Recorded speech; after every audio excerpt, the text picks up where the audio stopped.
Hello. All right. It has been a while since I streamed. My apologies for that. Life.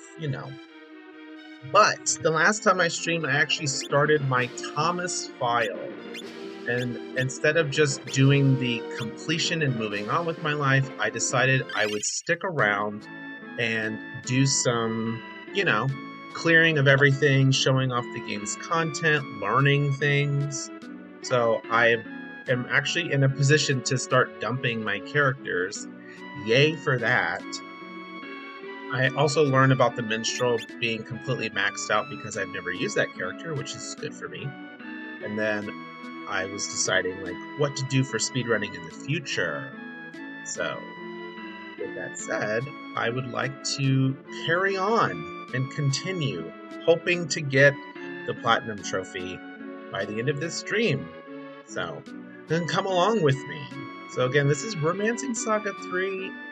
I love these styles of games. Quite fun to play with. They have a variety of characters, and anyone can do anything for the most part. Loose version of that story. So come along with me as we continue through. I did watch my stream back just to see what I've cleared. I believe right now I did one of the I think I killed Alice's, the shadow of Alice's. I need to go and check if I have Fornius unlocked, which will help me. That's the next Sinistro I want to take on. I also am going to be dumping Ellen and replacing her with Rook, the elephant, Zoe. So yeah. And the reason why we're dumping Ellen is now done. She is all good with learning that martial skill. So now I can just go ahead and move on with my life. There are more martial skills to learn, but martial's not something I'm worried about. And then I'm also debating how to handle my party as far as weapon allotment. Because the minstrel is here, I think minstrel would be better than Paul in the long run. But minstrel can also be my club user since Nora's out of the party. So I'll switch that when I pick up Rook because Rook is a sword user. And I only have 2 dragon skill swords. So my idea right now is Paul will stay with bow. Herman is axe. I need to get the Arcfiend shield. And then Ward will be sword, Minstrel will be club. When I get to the final area, I will only use 4 of the characters. So I'm going to dump Ward since Paul has better speed and whatnot, and the bow is pretty nice. I have considered not using Paul and leaving Ward in the party. Since Doppelslasher is pretty strong, Ward has a high stamina, so Ward will have a lot of health. I have to get Paul up anyway.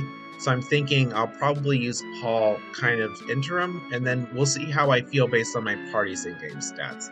Because if Ward and Rook have like 850 HP, and Paul has like 500 or 600, I feel more comfortable just using Ward at that point. The speed really doesn't matter in the final fight because the boss is not doing much anyway. There's only 4 characters. So I'd rather do that and have good region. And plus, Paul having the more 2s means he's undead, so I can't heal him in case if catastrophe happens. Whereas Ward will be able to be healed because he is not undead.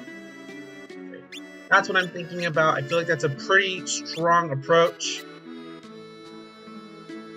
Yay me.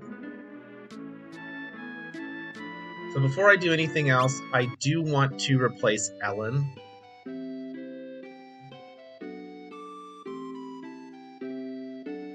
I believe we saw Peony. So I'm going to do a quick check to see if I have the Fire Fortress. If the Fire Fortress is up, okay, then I believe I went to speak to Peony, but I'm not recruiting her. She's very good. I think her damage is phenomenal, her speed is phenomenal, but as far as what I'm going to do, no. So now we're gonna take ourselves on over and do some stuff. First things first, we need to go to the Nosh Desert because we have to cross this entire landscape and get over to the right, which we can't see right now. This area over here. We can't get to it right now, but this area will allow us to get to this fun little place called the Great Plains. So previously we went left 3 times, and that got us to the Arc Lord Tower. That's going to come up in a little bit. Before we do that, we're going to head right 3 times and navigate through the desert. Now again, this is the in-game area, so it is available, but you can't proceed to the final map because you haven't defeated the 4 Sinistrals yet and solved the Matriarch cutscene. We will see the Matriarch cutscene, but then we'll be able to instantly go to the final area. Okay, let me set this up. I believe Paul has Millionaire. Good. Ellen should have a different attack. What are you equipped with, my dear? Just this. Okay. We're going to put on, I believe the one I'm still using is Tumble, which can learn an ability, I think.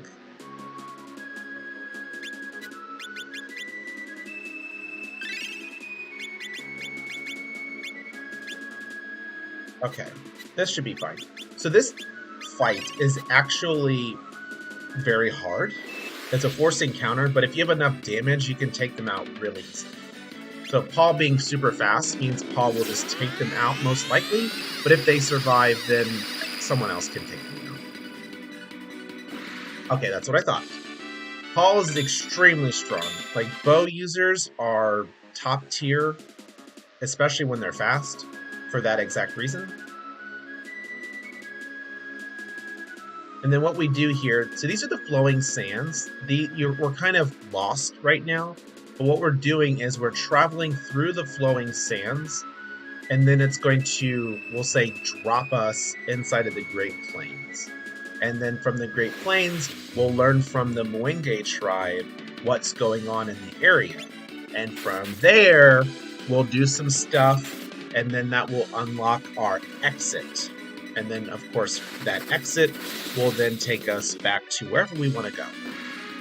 So it's technically a side quest to get Rook, but it's also a side quest leading us to the final part of it. It's all a mystery. If you watch my speedrun of this game, you'll see me do this extremely early.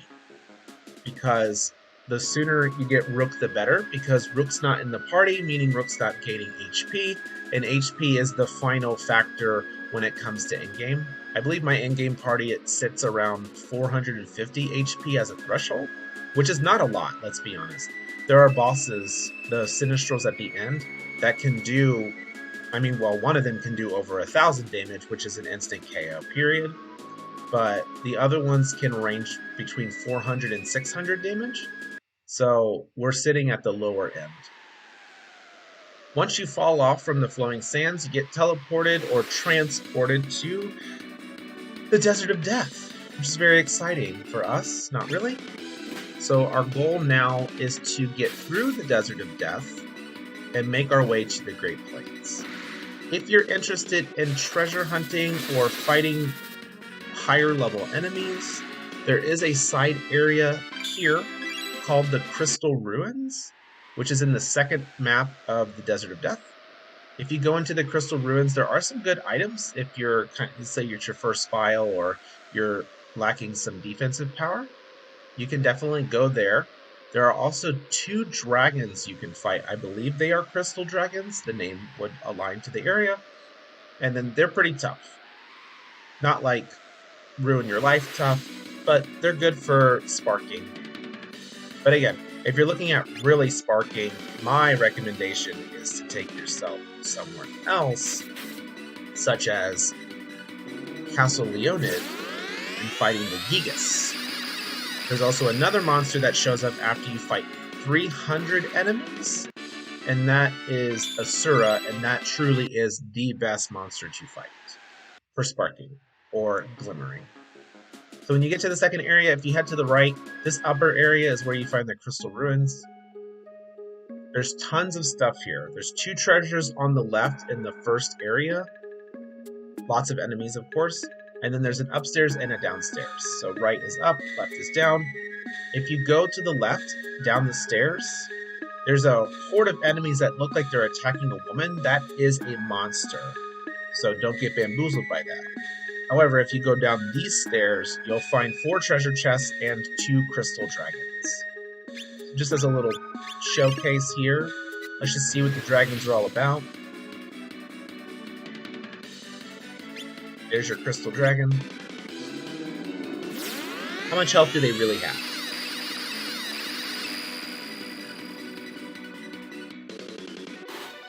Ooh, tail swipe, that's not good. Thankfully, I did a little bit of a grind, kind of incidentally, but because I have more health than I otherwise would, we're actually able to survive some of these attacks. Paul is not, but everyone else is. Oh, I fell down. Oh, darn. If you fall down, you'll get more treasure opportunities. But I didn't mean to fall down. I actually tried to run into the dragon, and I failed. Whoops.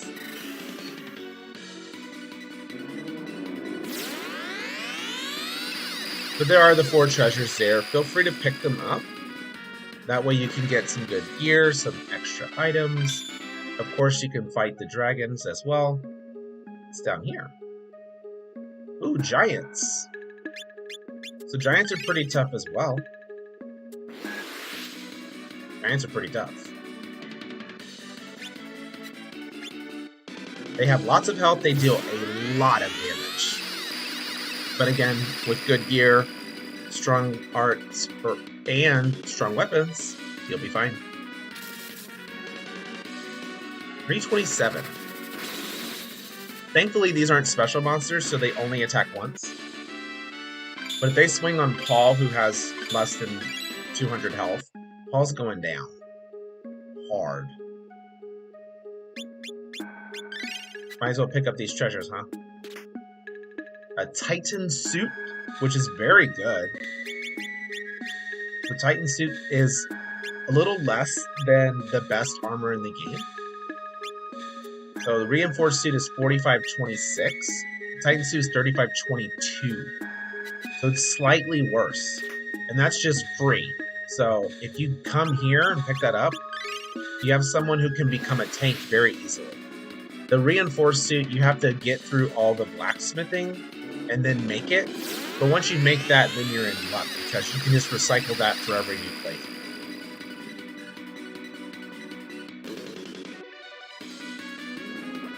Petrify. So when these Cyclops use gaze, they petrify. The goal is still to learn gaze as a ward, because learning that will put me in a position of being able to block all kinds of gazes, including that petrify, which is not fun. Also, I need to get rid of some of this inventory. So, reinforced suit, no one, or Titan suit, don't care.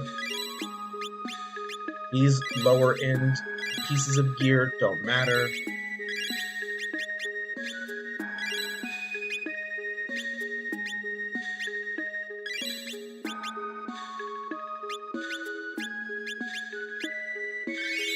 I'm doing all this just because. Alright, let's continue. Now we gotta get ourselves out of here.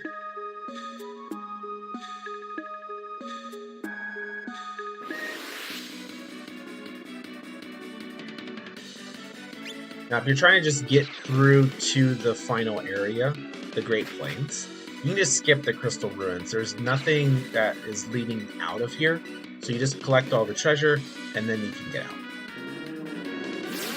Thankfully, this is going to count toward the number of encounters, so this will get me closer to unlocking the other ruins, which is a boss fight in itself.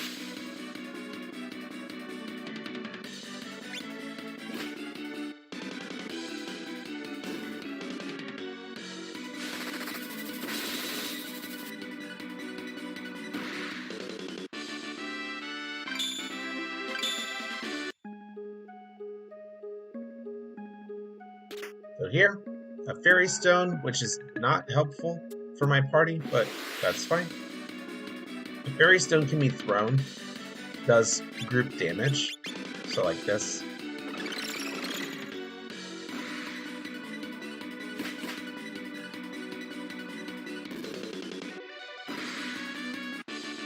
Look at me, I helped.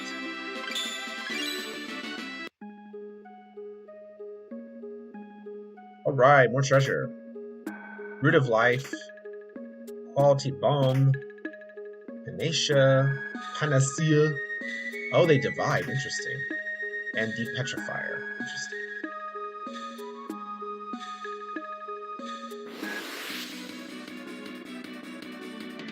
Well, I thought that was the exit. Perhaps I forgot.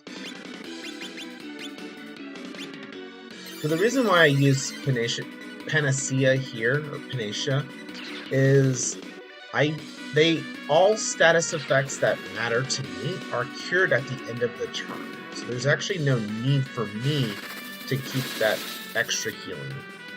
It takes up a slot, no one likes that, it's yucky.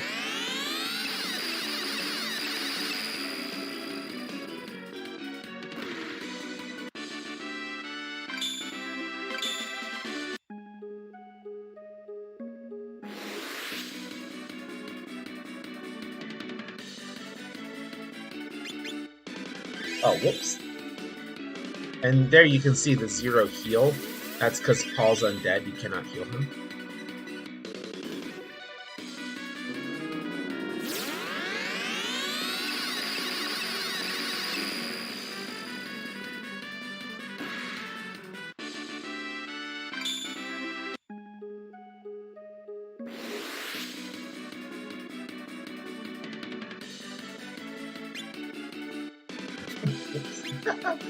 There we go.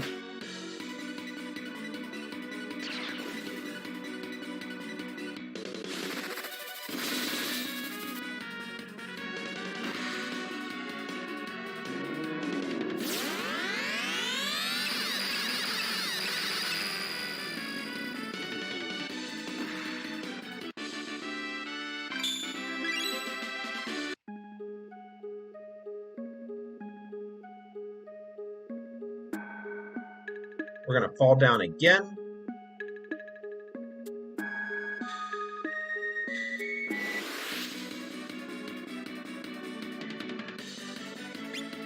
Showing the people what the world has to offer, you know?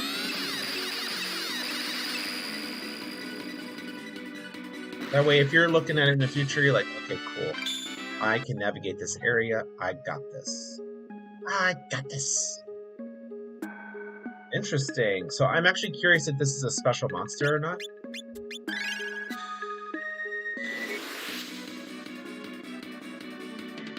It is not. Okay. Always worth investigating. Never sure what's unique or not. Also, give me a moment. I am being called.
Okay, I am back.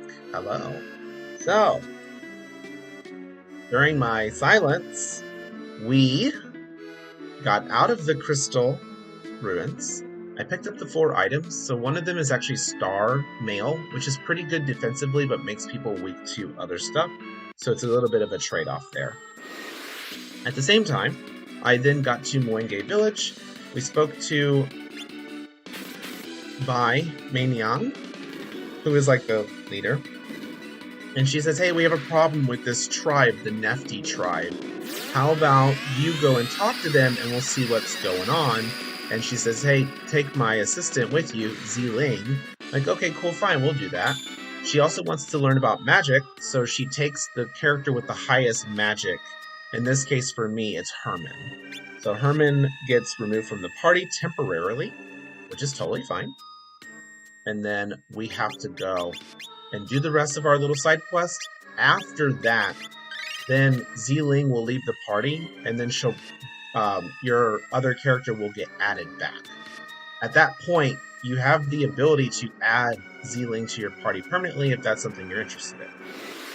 So as far as the Nefty Tribe Cave goes, which is in the south of the Great Plains, there are 2 monsters that we must defeat. They're standing still. Once we defeat them, all the monsters in the cave will be gone, and then we can talk to the Nefty Tribe. So the idea is to get as few encounters as possible if you're thinking about party health and stats and speed running. So doing that, cool beans, hopefully only a couple fights, or none, if you're lucky. And then yay, you can go talk to the tribe. Here, if you don't have Paul, Ziling is also pretty fast. And because Millionaire is available and her weapon is actually mid-tier, you can just put Ziling in front and she'll usually go first, take out everything with 1 hit, and then you'll be able to move forward steadily. So, speedrun perspective, the dragon will give her pretty high speed, so you'll be able to take out the monsters without any issue. You won't get 1 hit or anything, but there is still a chance that they could act before her, so, just bear with it. We put on the psychic hat so we could talk to the Nefty tribe, and they let us know that there's a little bit of a problem regarding the Abyss Gate. So now we need to head north and take out the Abyss monsters. We don't go north just yet. We need to tell Bai Meiniang the issue. Then we're going to go to Zuan. That way we can interact with General Yang. So let's get ourselves back to Moenge Village and see the rest of this side quest to fruition.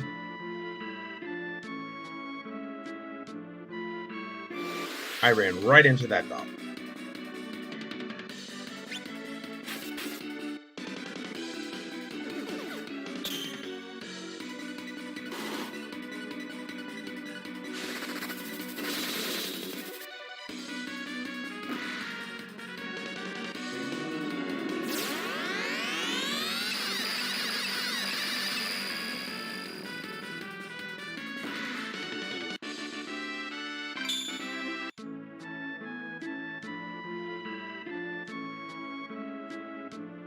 At some point, if you're tuning in for the first time, at some point, the number of fights you get into increases what we'll call battle rank. At that point, monsters start to get more and more difficult. So do keep that in mind. If you're trying to make things easier for yourself, then you want to make sure that you don't fight too many enemies. But if that's something you're interested in, then absolutely go right ahead and just fight everything. It does take a little bit of time though, so don't expect the monsters to be super strong very quickly, which is good for you if you're trying to, you're playing for the first time, you're trying to build your party up. The reason why it's good is because you'll be able to actually get stat ups earlier, then you'll be okay to fight harder stuff. And plus, there are forced encounters in the game that have a set difficulty, so you could just repeat those. For example, when you're getting the dolphin figurine from the treasure cave, there's a blue dragon. Fine, great monster to fight. If you go into Castle Leonid, there are forced encounters there as well. So you have a couple of options to just grind out instead of running into random monsters. You know what you're going to be fighting by doing. At this point, when we went to see General Yang, he did not believe our story about the Abyss Gates and threw us in jail. Of course, Bai Manyang showed up and said, hey, no, we're not doing that. We are going to use the Westerners because their arrival here is a bad thing. So at that point, they're like, hey, fine, go to the north and see what the issue is. No please, no thank you. Just get your butt up there.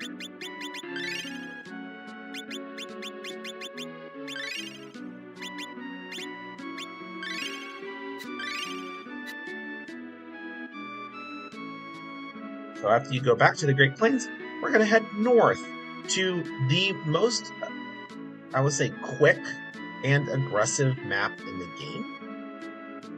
So what happens at this point is, inside of the Zelnam Haunt, you are going to see a bunch of enemies, and they move faster than the other enemies in other areas. It's a little bit crazy, honestly. A little bit. But it's all good in the end.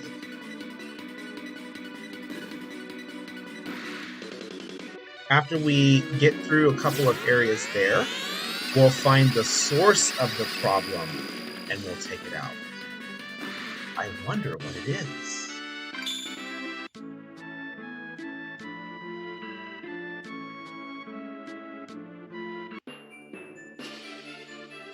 So here are super fast moving birds, and then we'll have super fast moving goblins and plants and everything else.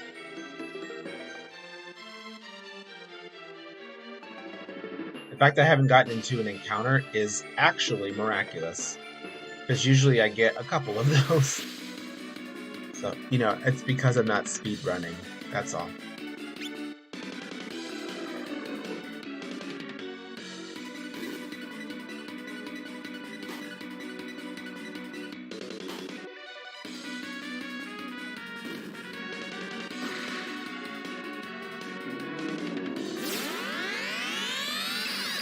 Looks like I'll be getting into one more encounter, and then we'll find the secret issue.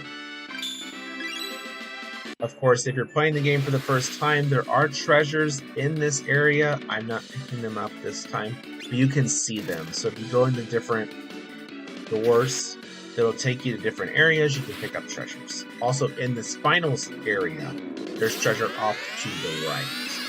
So make sure you grab that. There's some good stuff there. We're only focused on one thing, and that's kicking the butt of whatever's inside of this cave. What is it? Well, it looks like a soldier of sorts. Perhaps. Perhaps not. It's actually the Archfiend armor, which makes a lot of sense. Abyss, the Archfiend, the Archlord. We need to take this thing out. Thankfully, it doesn't attack you. It just summons monsters. Once this thing goes down, everything else goes down. And this is actually in line with another Archfiend item called the Archfiend Shield. So, in good news, we aren't inside of the main story right now. We're ahead of it. So they're just like, hey, if you would like to leave, do this. But in the main game, they're like, okay, the issue isn't this, it's now this. Unfortunately, this is not available yet, so we'll find out later what's actually causing the problem.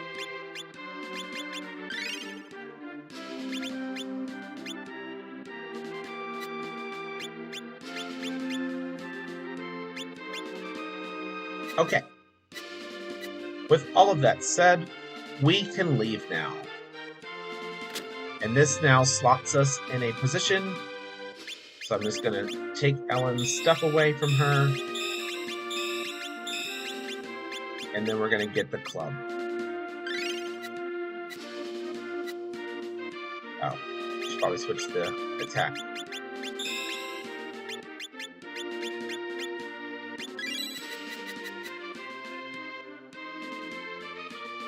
So all we have to do, leaves one, bam, we're back in the home world, or the overworld, yay us. But what we're really interested in is going back to Moenge Village and talking to the person in yellow. They'll say, oh, I continued to wander west and I came upon a town populated by elephants. What's up with that? And then we're like, huh, elephants? Huh, that's really crazy. So then now if we head west, now Rashkuta is available. Yay, we have Rashkuta now. I'm going to kick Ellen out of my party. I should probably do this in another map, but it's fine.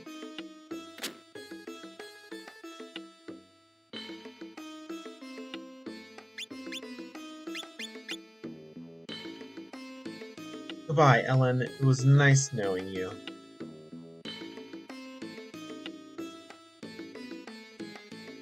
If you go inside the center building in this town and talk to this person, a side quest will open called the Rotten Sea Ruins. We will do that later. Okay, so there's the Rotten Sea. Unfortunately, in order to recruit our character, we do need to go pick up Sarah. Sarah is in Pidona.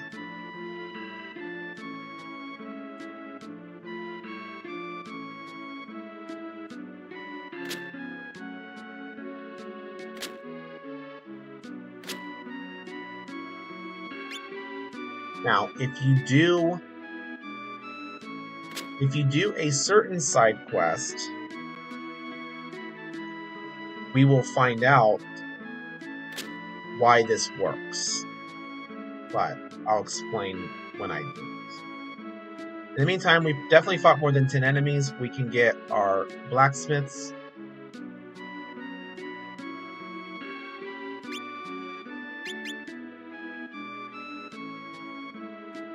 Okay, we need a hand axe. I think I have one in the bank.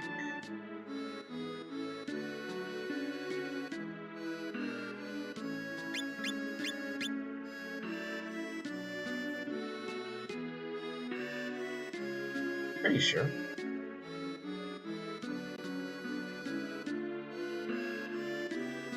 I don't remember. And that's okay. We can get hand axes from other places.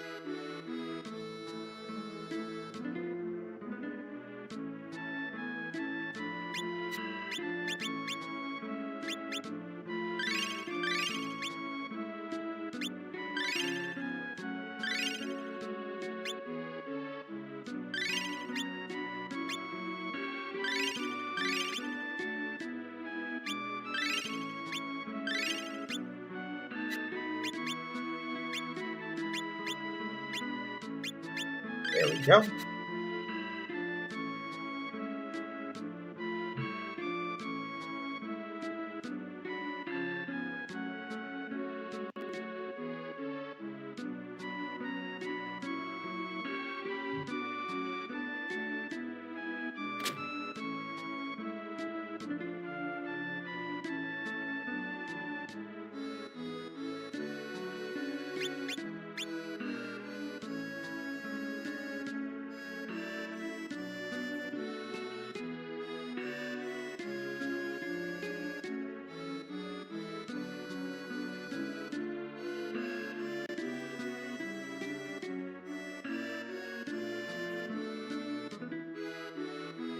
Now, we have our blacksmithing done. We can take ourselves back to Rashkuta, and now let me explain. So, through what is called the Phantom Maze, which we did part of it in the last episode, after we get through the 4 Sinistrals, a certain person's dream becomes available. Through that dream, one of the side quests dealt with interacting with a pink elephant, and the pink elephant says, hey, you should come see me in my village sometime. But when we get there, the elephant is actually in a permanent dream state. Think what happened to Muse, or what will happen to Muse when we go see her. I think we already did Muse's side story. Yeah, because we have the gloves.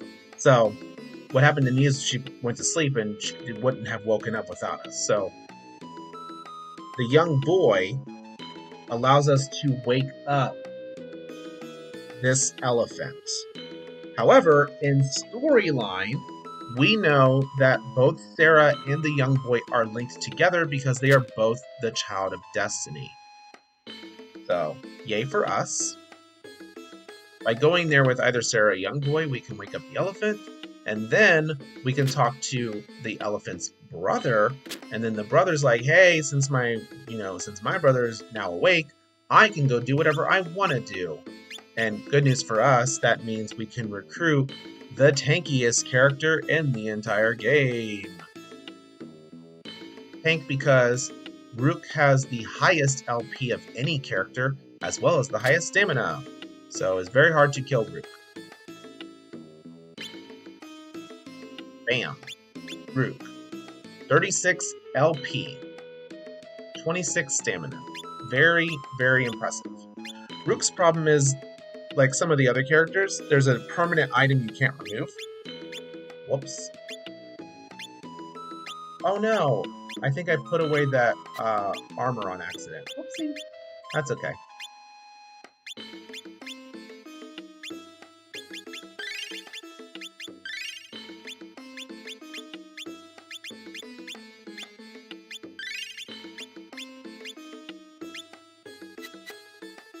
Oh, and the sword. And the shield. There we go. I will go and grab that armor from Fiona. But now we have Rook, which is incredible because this is going to round out the party.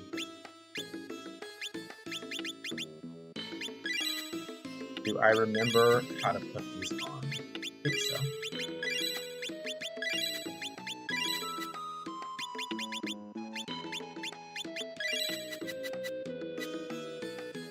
So for what it's worth, Rook not necessarily the strongest character.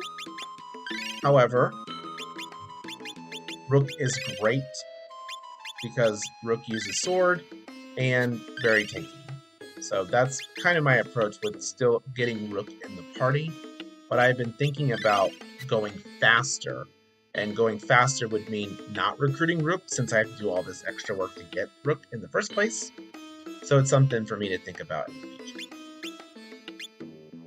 Now that we have Rook in the party, going back to Pidona to pick up my armor. And then at this point, the game really is open for me from a character perspective, since I don't need to recruit anyone that I desire any longer.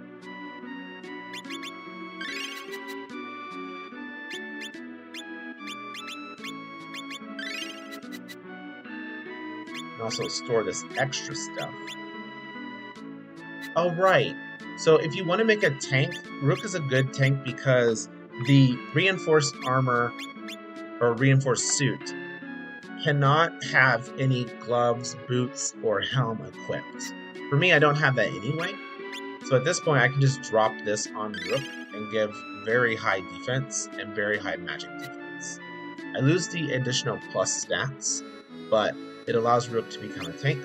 Or I can just stick with the Koryu armor to get the +1 all stats. I haven't really seen a difference here, so I don't think it matters ultimately, but it's food for thought.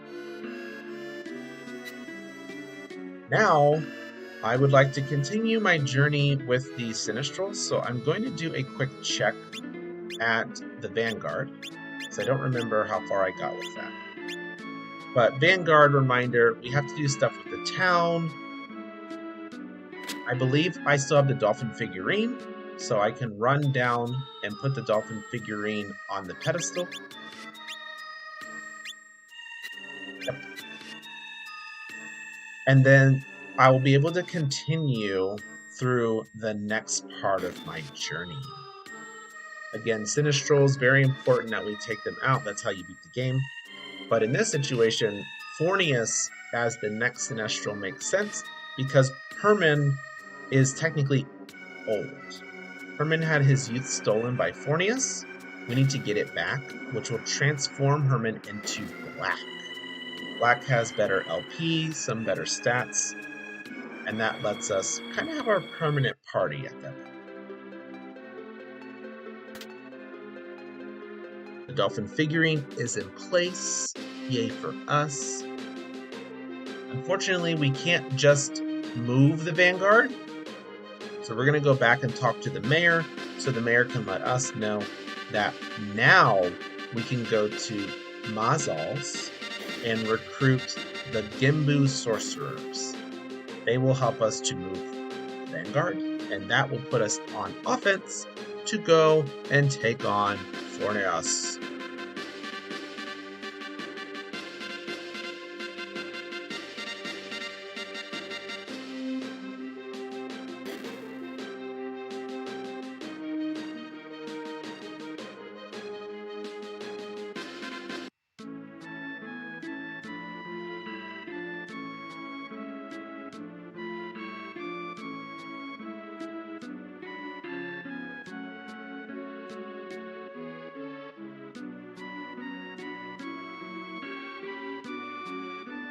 Now when we go down, Mazal's is available. There are 2 parts of this town.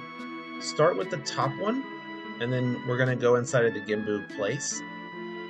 Unfortunately, we can't just immediately get things done. Unfortunately, the sorcerers are fighting, more or less. So going into either of the locations, they want to fight you. Haha, that's nice. We just take them out with Paul. We are then informed by the leader of that group. Their opponent, or the opposite mage, is causing a ruckus. They pay us money to kill them, essentially. Take them out. So we start with Gimbu and Undini because the pub is in Volcano's side of town. So we start with, hey, Undini, what's up? Beat up your people. Give me money. All right, I'll go take out Volcano. We lie because we're going to go talk to Volcano's people, and Volcano has the same spiel. Yo, this person is thwarting my plans. Please, I'll pay you money. Go beat them up. And we're like, yeah, we're going to go beat them up. And at that point, you can actually defeat both mages separately, but then they'll no longer be accessible. However, there's something specific going on. What are they fighting with?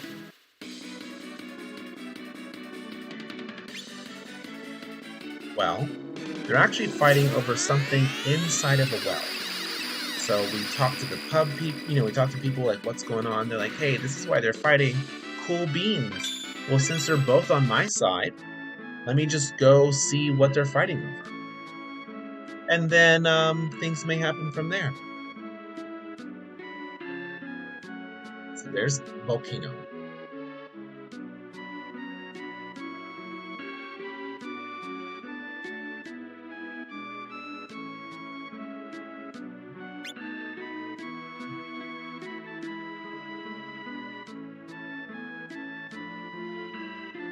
Food for thought as well. At this point, you have access to you have access to mess around. So you can collect pretty good armor from both of them after completing this side quest. So Undini and Volcano are fighting over something in Dead Man's Well. Good to know. We'll go to Dead Man's Well now. So I believe there's some armor that makes you immune to water and I think earthquakes. So it's good to pick that armor up, especially when you're fighting the Sinisters. So we talked to both mages. That area we were just at is called neutral territory. They're guarding it specifically with each other, which is, I guess, nice. Also, this is a higher level enemy, so it looks like I've advanced the difficulty, for battle rate.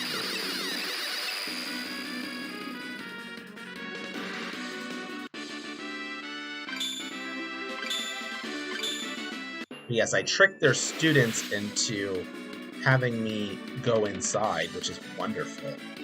So now we'll find out what's inside the well, and then, no more fighting, because now we have it instead of them.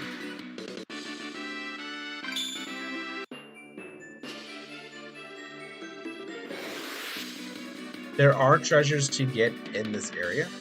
So if you are still looking for stuff, go ahead, venture through this. Get your stuff. Enjoy.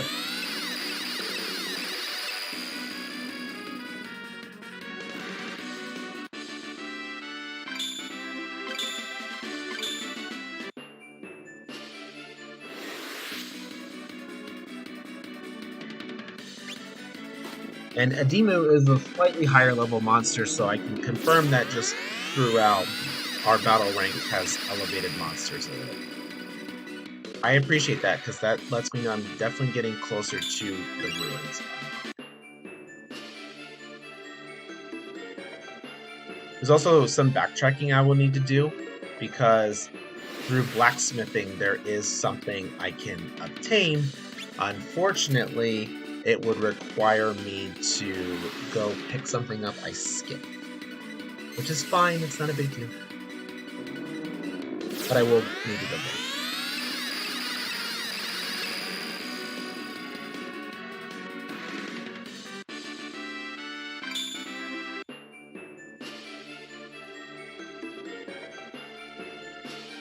Alright, not a moving monster.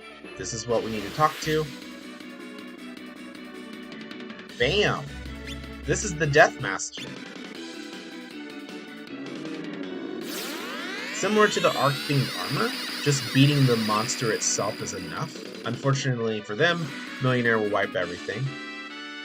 Upon beating this, what happens? We get the Arcfiend shield. Whoa, what is that all about? They've been guarding the Arcfiend shield? How dare they? This is actually 2 of the 3 Arcfiend items from Legend. We have the Arcfiend armor, and now we have the Arcfiend shield. We will get the 3rd item. Don't worry, we will get it. Hope you're excited. That's I would say that's the next side quest I will do after I unlock Black.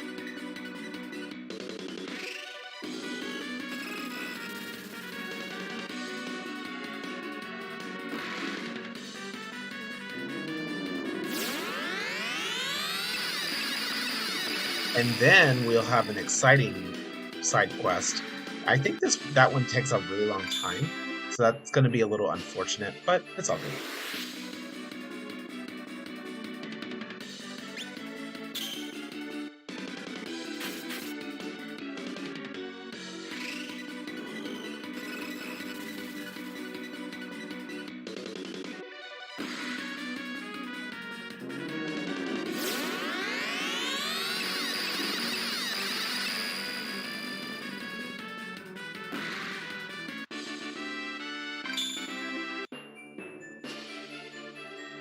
All right. Yay us. Ooh, not yay us. Hear that music? Unfortunately, they don't like that we tricked them. Oh darn. So now, we gotta kick their butts. Both Undine and Volcano join forces to take out the evils of the thieves. Or so they think.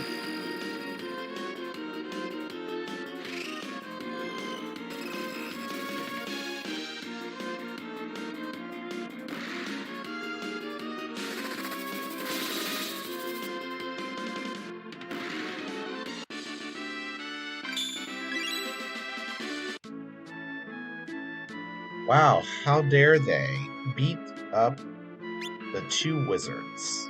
But in good news, they actually stopped fighting. So now if you want to go talk to Undine and Volcano, you can actually recruit them, which is super cool. We're here for one purpose only.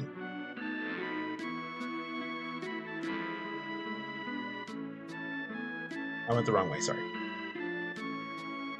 We are here to talk to Undine because we need Gembu sorcerers to move the vanguard.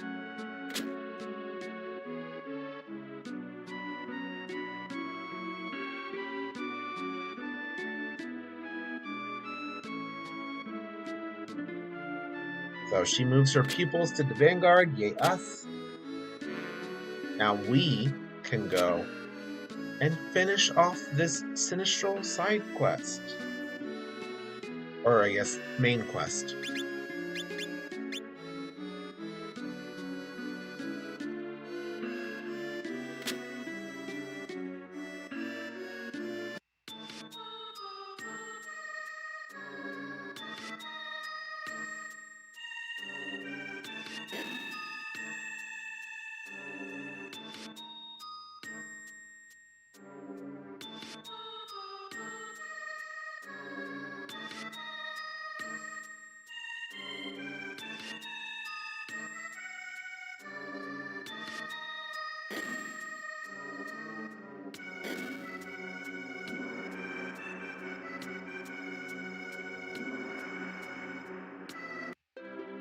Ta-da, we're here.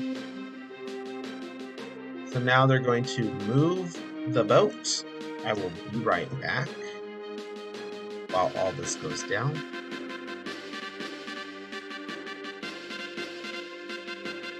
Oh, whoops. I forgot.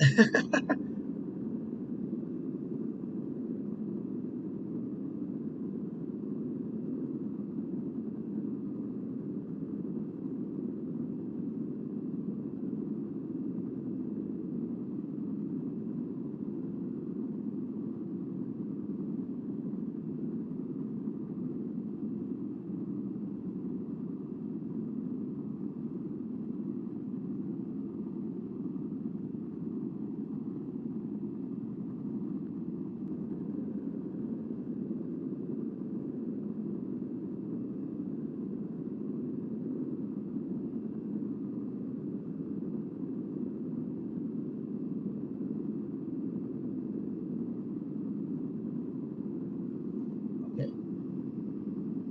Sorry about that.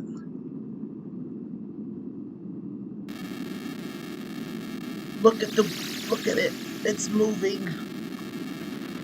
It's floating.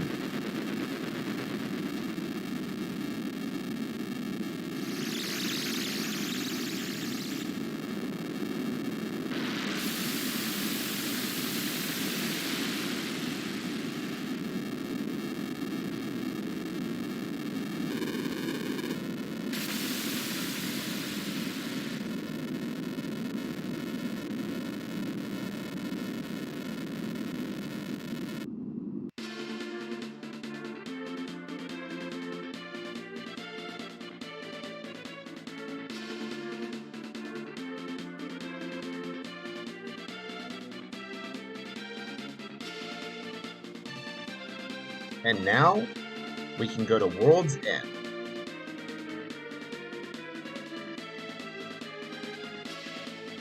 Oh, whoops. Maybe I should move there first.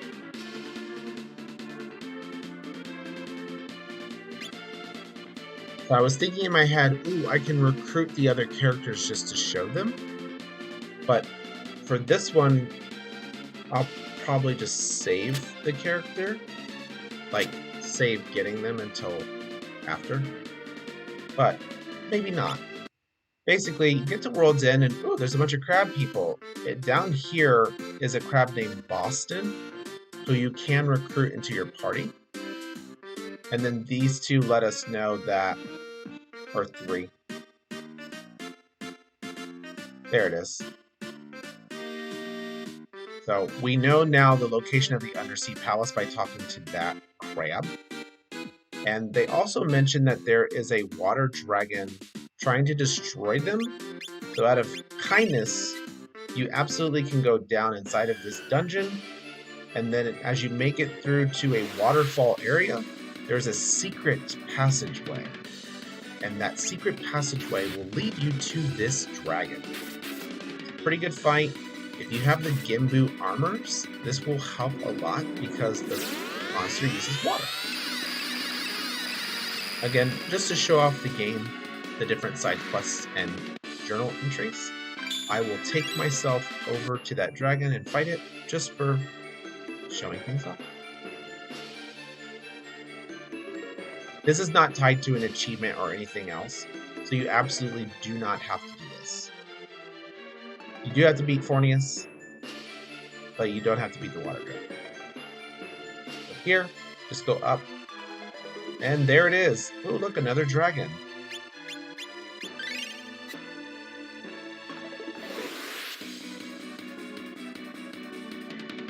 There you have it, the water dragon.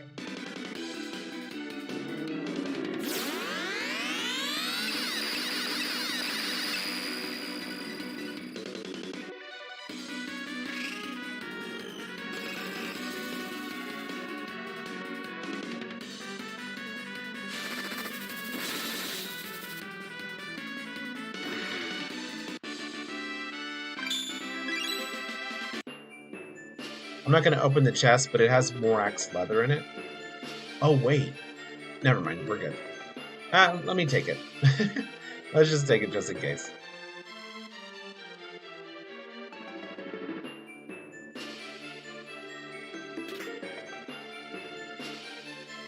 I know there's a blacksmith armor to use, or to obtain. I believe it requires Morax leather. I also believe I have Morax leather in the bank, but might as well be safe.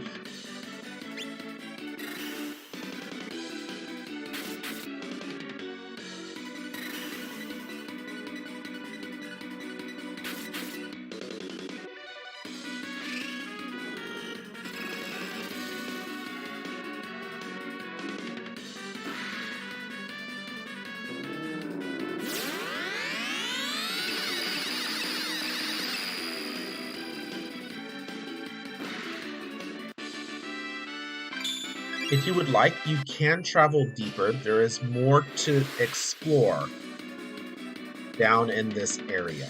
Some nice water items, other things of that nature. But I'm not going to do that. I'm going to leave. Also, thinking about Arc Fiend stuff. So Arc Fiend armor and Arc Fiend shield are pretty nice. The Arc Fiend armor makes you just completely immune to spells and status effects, which is awesome. The Arc Fiend shield has a special effect that we'll call a barrier, and the barrier can completely block anything with a chance. These are both very powerful items. Of course, they are relics of the Matriarch. However, both of these items cause your art cost to double, which is not great.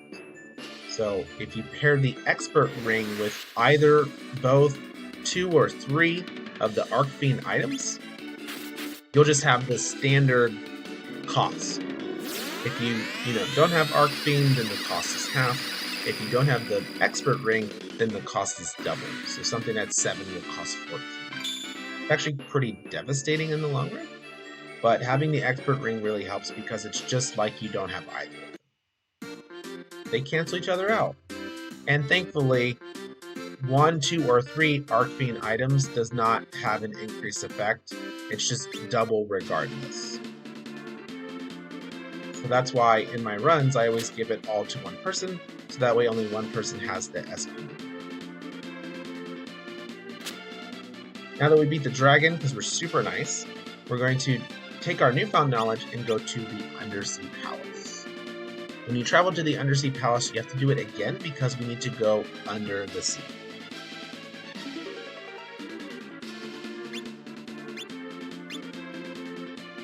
So now we're activating submarine mode, and this will take us to Fornius' domain.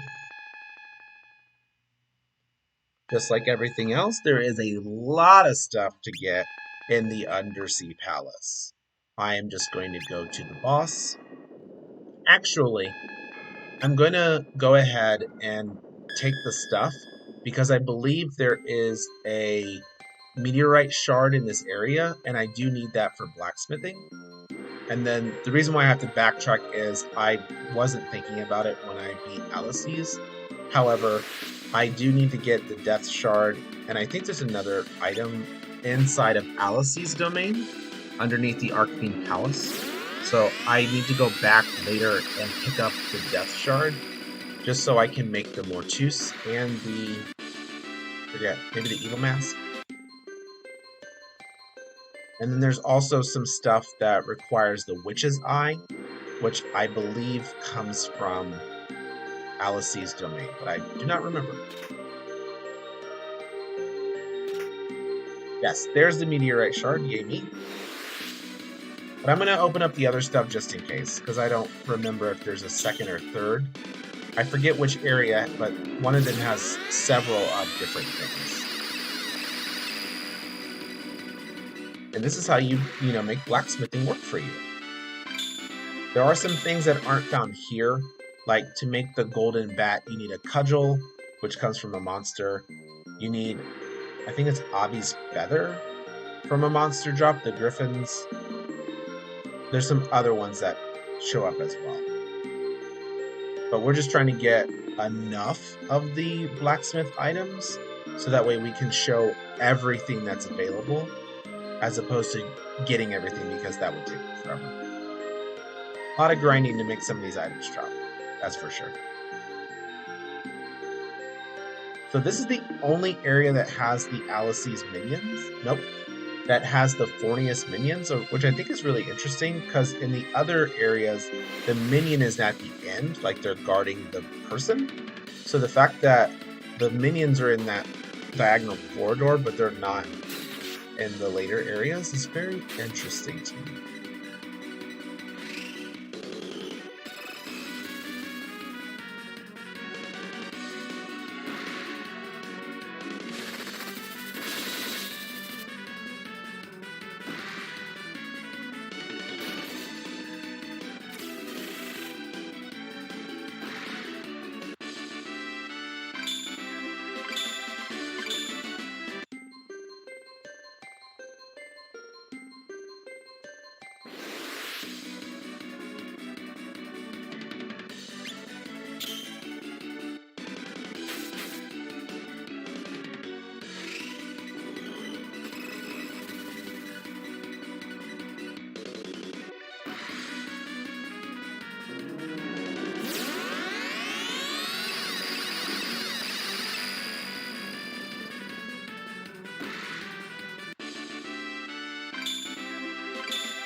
Our next treasure spot, 1,000 arms, woo!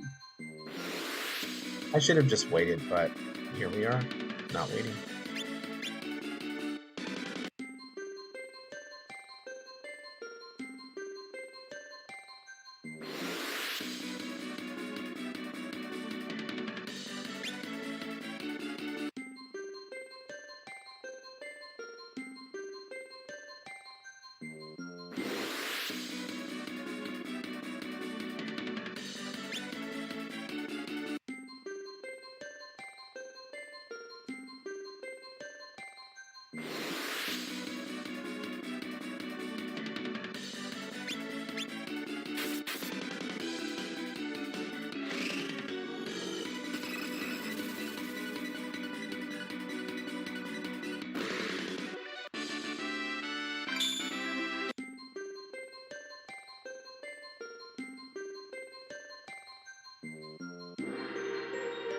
This area, the statues will come alive.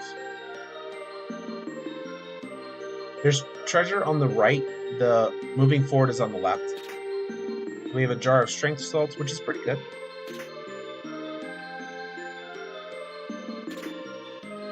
And then here we have our first fusion spell.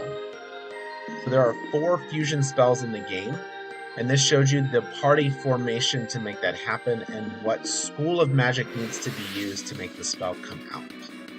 So if you're thinking of having magic users, getting the fusion spells is really nice.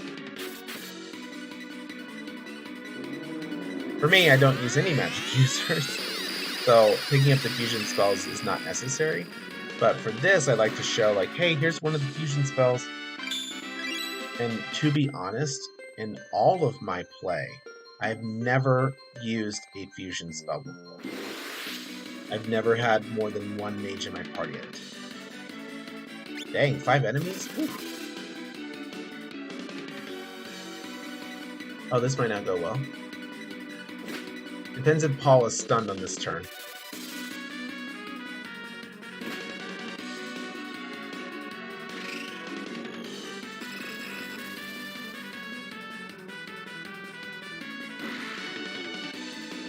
Okay, Paul is stunned on this turn. I know that because Paul is faster than Ward.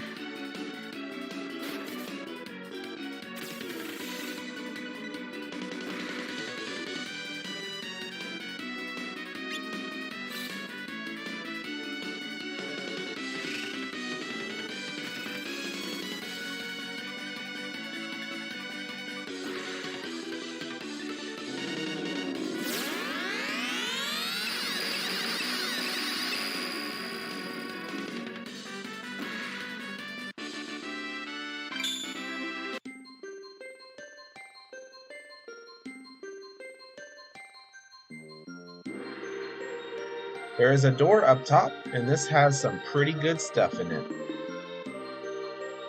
If we make it past all the enemies, I believe there are 5 treasure chests here. 5. And one of them has Uncle Ginbu armor, which is nice for the boss. I think the other 2 have a fish scale. Fish scales are good because they make you immune to water. The Ginbu armor does as well. But you can also use the fish scale to make armor, scale armor. So I wanted to come up here as well because I would like to snag that fish scale so I can do more balancing. Everything has a purpose.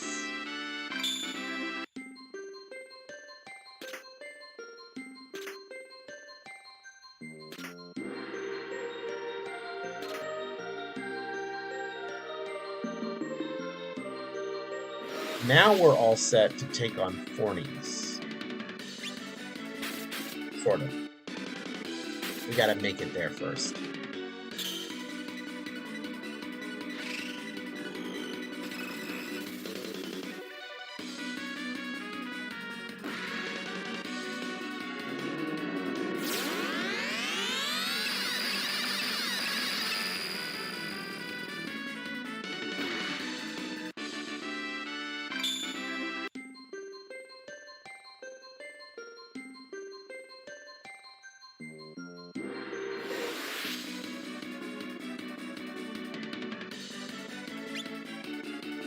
I like when my formation doesn't break because that's a real quick victory for me.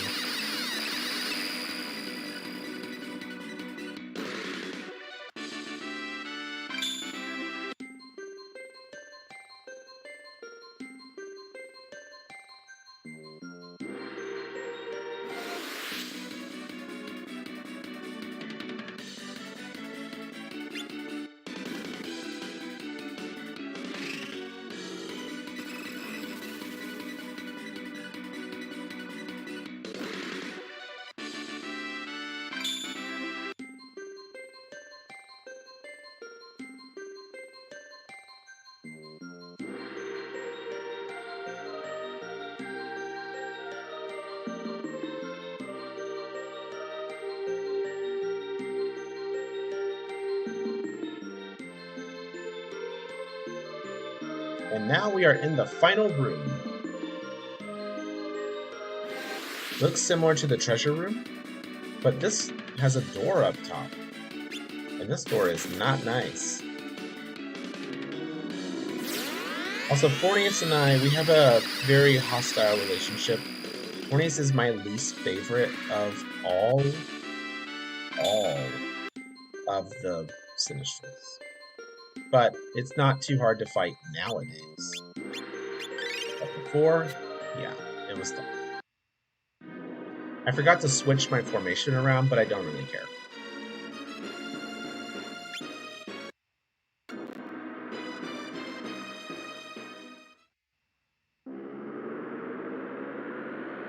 So for optimization, it would be putting Rook in slot 1, Ward in slot 2, Minstrel in slot 3, and then Herman, then Paul.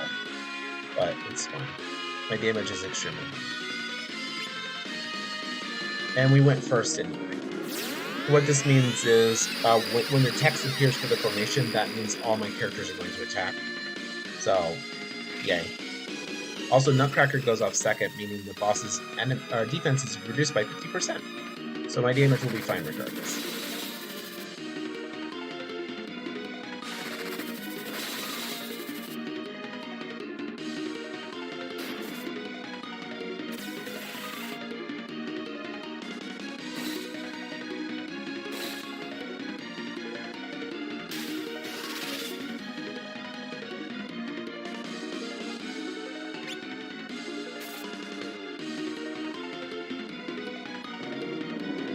And that is a win.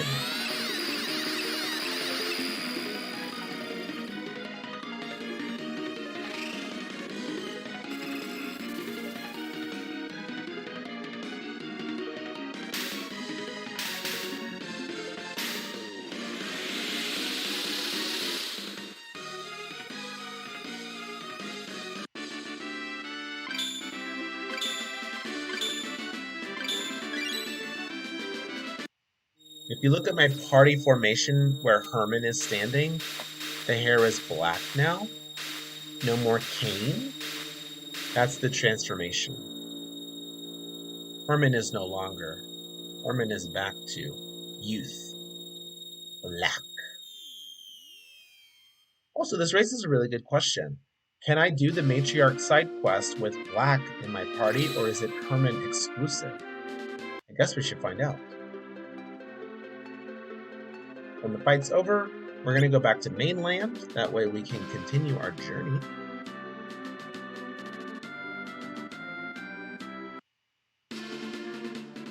Yeah, there's black, now with 12 LP instead of 4, and a little bit better at the stats.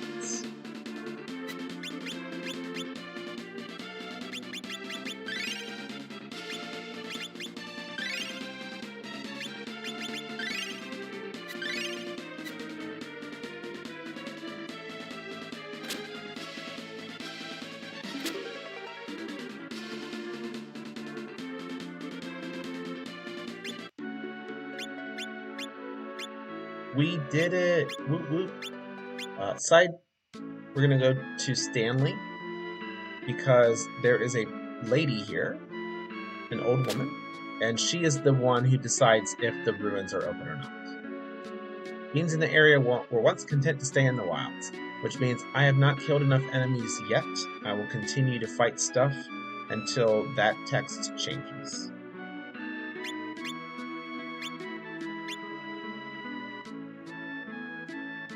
We're here, it's Pidona.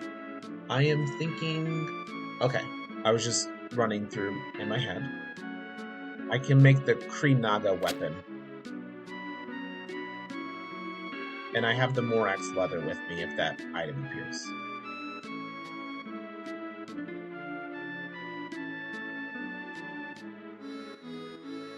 Well, there's the golden bat, which requires the cudgel.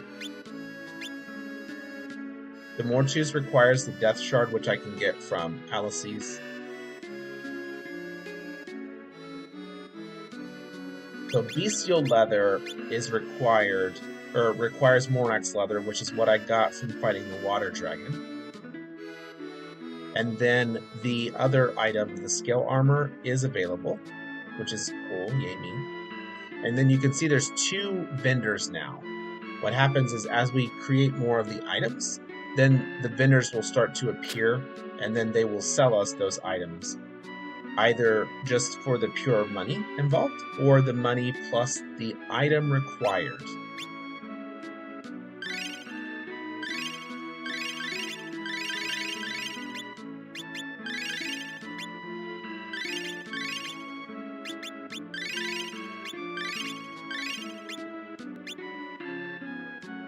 So we do need this shard in the scale. I also want to retrieve the... I don't remember if I made the... Oh, I made the Falcon, okay. I do need to grab the cudgel, which is how we make the golden bat. And then I'm trying to remember. I think there's one more. Ah, well.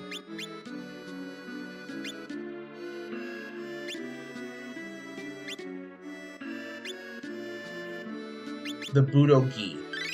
The budogi is used to make the... I forgot. But I know that I need it.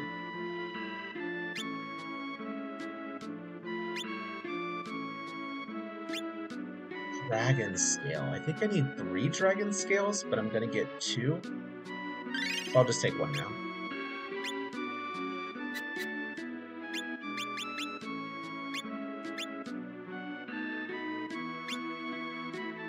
Okay. I think that's all correct.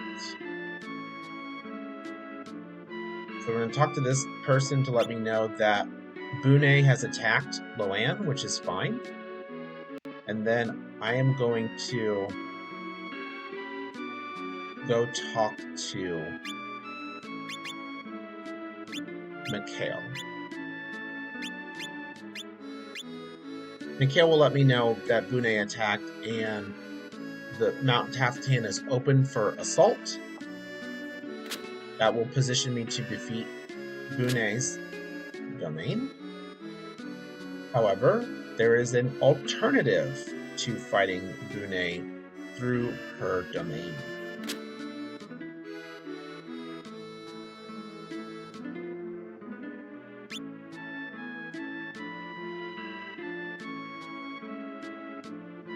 This is also an achievement, so not only do you have to beat Bune, but then there's a secondary achievement. It's a little bit of a secret. So let's go see what happens.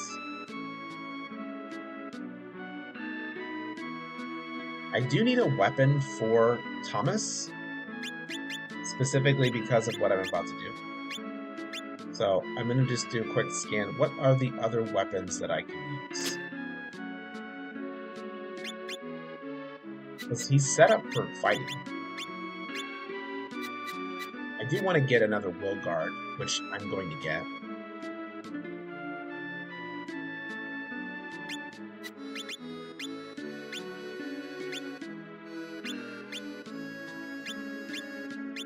Technically, I could give him a Bulova and use Skydrive. I could also do Sledgehammer.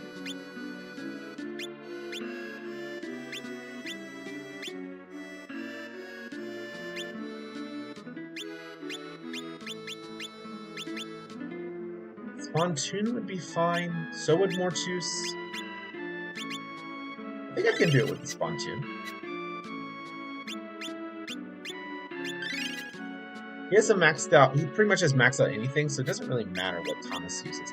However, I'm thinking about how much, like, he doesn't have a crown. So I'm thinking about how much his attacks will require as far as SP goes. And I don't want to do something that's very high cost.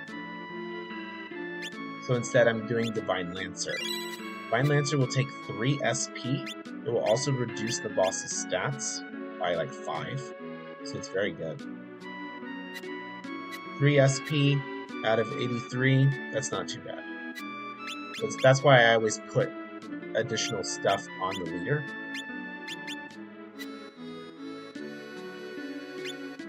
Okay.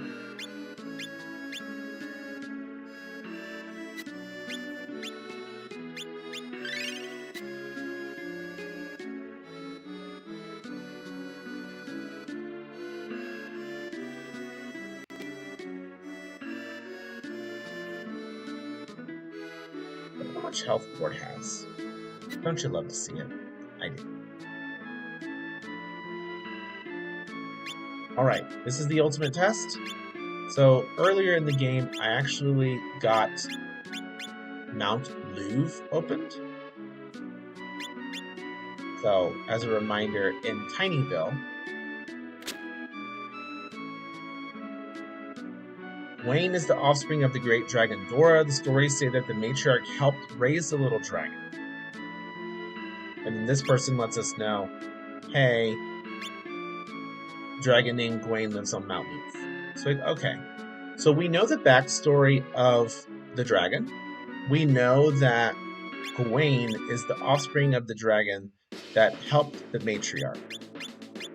So we should go talk to that dragon. Maybe the dragon can help us out with our adventure, since we're kind of doing what the matriarch did in the past.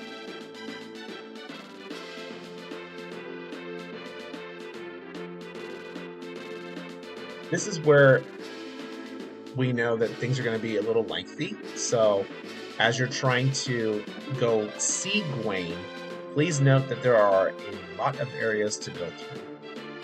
But if you're thinking of doing just normal speedrun, it's faster to go fight through Mount Caftan than to go see Gwaine and Mount Moon. Food for thought. The reason is there are a lot of fights here, a lot of areas to explore. You can dodge more fights on Mount Caftan, and then there's only so many forced encounters. Plus, loot. So what I've done before is I've gotten to Mount Caftan's rest spot, left, go do Gwaine, and then go back because there's still treasure to get.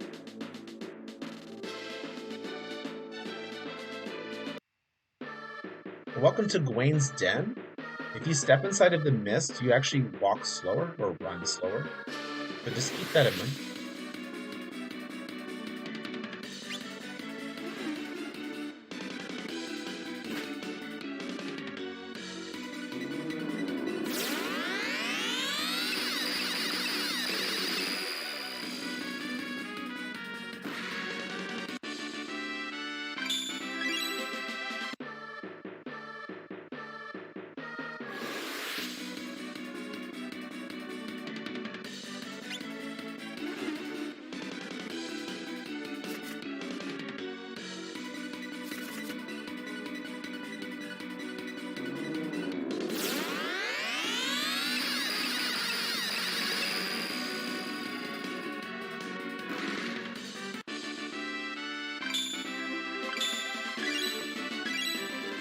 Oh, nice. I got Heliotrope.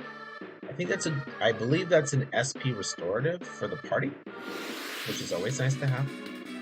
Not that I personally need one at this point, but anytime you can get extra stuff for restoratives, it's very nice because if you get stuck in a pretty tough area, all you have to do is whip that on out, clean yourself up.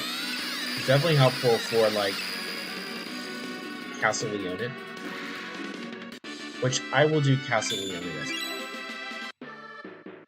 All the side quests. So now that we're here, we're running through the mist, going down the stairs, deeper into Gwaine's Den.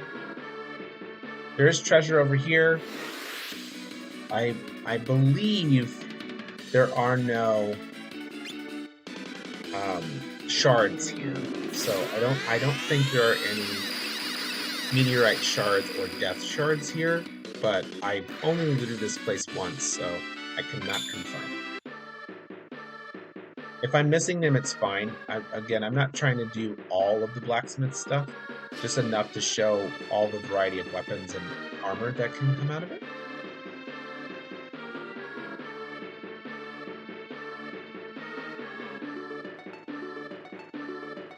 Alright, so if you head south, that is not the right way.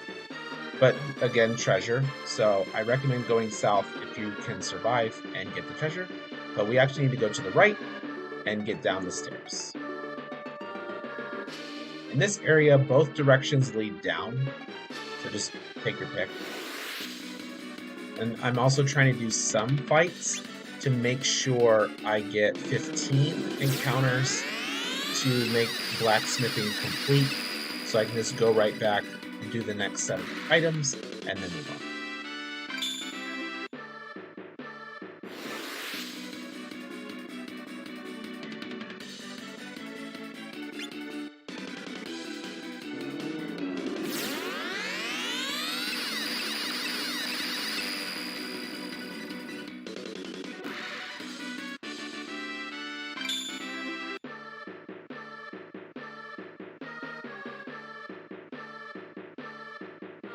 Okay. We're at the bottom. Okay. So Gwaine says, fragile mortals leave this place, and we want to talk it out. The abyss gates may have opened, but they are still too weak to allow this initials to fully pass through. They sent shadows of themselves, homunculi, if you will, to pave the way for their arrival. They have but one singular purpose: find the child of destiny and use them to fully open the gates. I need not say what it would mean for the world were they to succeed. If we are to foil their plans, it's now or never. Then he must help us fight Bune. And then Gwaine says, my mother worked in concert with the matriarch to vanquish Bune once, but their pact was short-lived, and the matriarch slew my mother in turn. Humans are selfish creatures and will betray others at the drop of a hat if they deem it in their best interest. Yet still, if Bune thinks the skies are hers to command, she is gravely mistaken. Perhaps I will assist you, not for your sake, but for my mother's. Skies await, hop on. So now we are going to ride on Gwaine. Yes. And here is a special fight. Rather than taking on Bune directly with your party of 5 or less, you're going to take to the skies and fight Bune up top with your hero and Gwaine. This is one of 2 battles that have an additional aspect. So rather than it being your standard party, you do have a special combo. So this is Bune, yay, and this is Gwaine. So I'm still going to be attacking with my character, and then we have the opportunity to attack with Gwaine. Considering the SP requirements here, I do use Twin Spike. It is the lowest cost, but still does good damage. So we could basically attack 10 times without any problem. And then again, Divine Lancer is going to help reduce the stats of the boss. So that will definitely help us plan.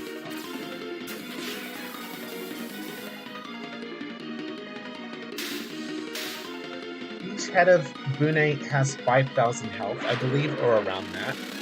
So taking out one of the heads in one turn is great. That will make sure the fight is not broken. Most of the time, Bune is going to attack Gwaine, so it's not a problem for you in regards to potentially losing the fight. She will focus on Gwaine instead. So you just, hope that no group attacks happen, like that tail swipe that keeps coming out. But all in all, it's not too bad.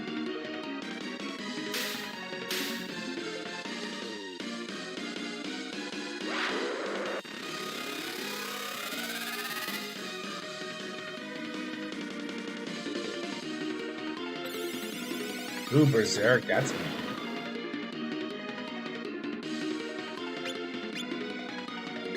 That shouldn't matter too much because I'm using Divine Lancer to reduce stats. But I have no idea. Okay. So now that the 3 heads are gone, her form won't change anymore, so the stat reduction will remain.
He's almost killing Thomas here.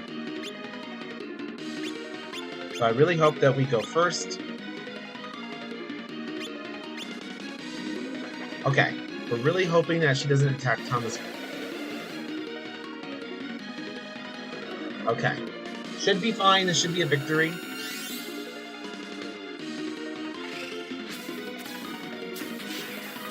Started to get frisky there. I'm like, dang, what's up? Okay.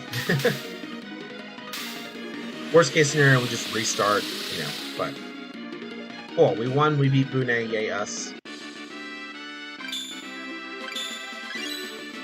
So we do get a dragon scale for winning, which is awesome.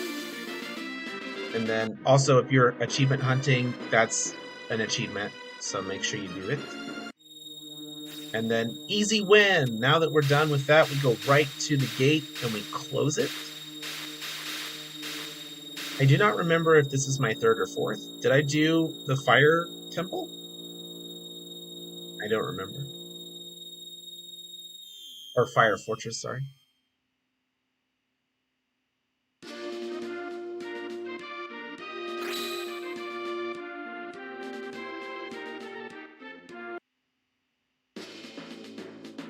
So it drops us off at Mount Taftan, which is cool. And now we're okay. I don't think I did 15 battles, though. Instead, I'm going to go back to the pub.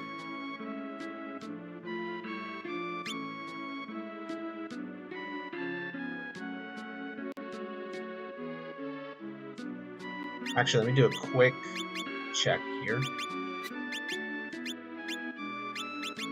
Yeah, we battled in the sky.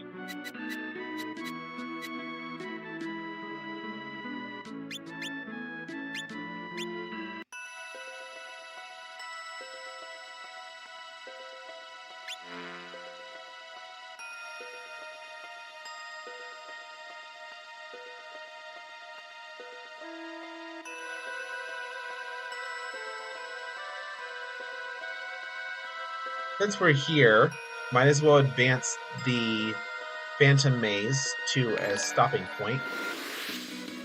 And then I'm also going to get into fights here. That way I can guarantee that when I go back to Fiona, I will be able to do that. I think I only got into like 5 or 6 fights. I was not counting. Here, the encounters are guaranteed to be in formation. So I don't have to worry about not killing stuff, because Paul will just demolish them.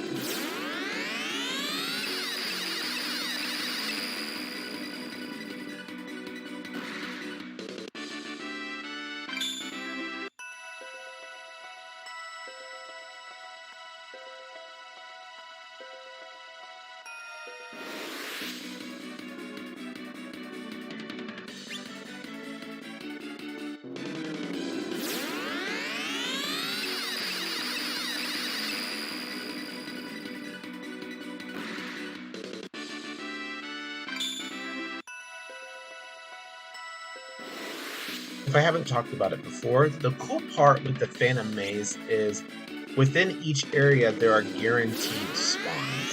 So if you are actually hunting a specific monster, all you have to do is find out where it spawns inside of the Phantom Maze, and then just leave every time you fight, like go up a screen, down a screen type stuff. And then you'll be able to just fight it outright. Every time.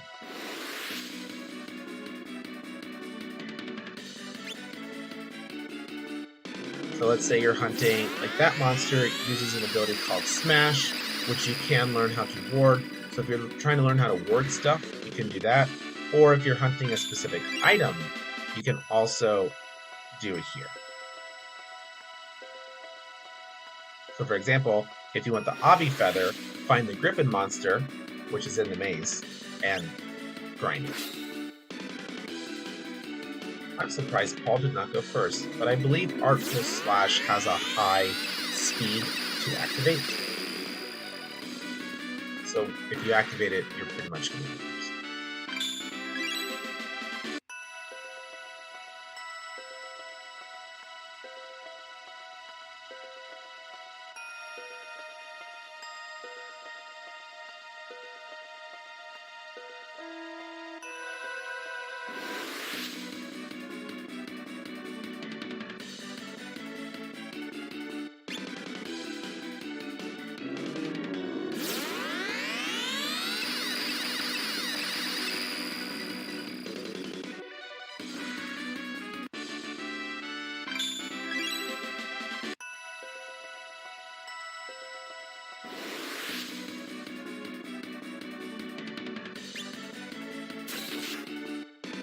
These are definitely higher, mid-tier enemies for sure.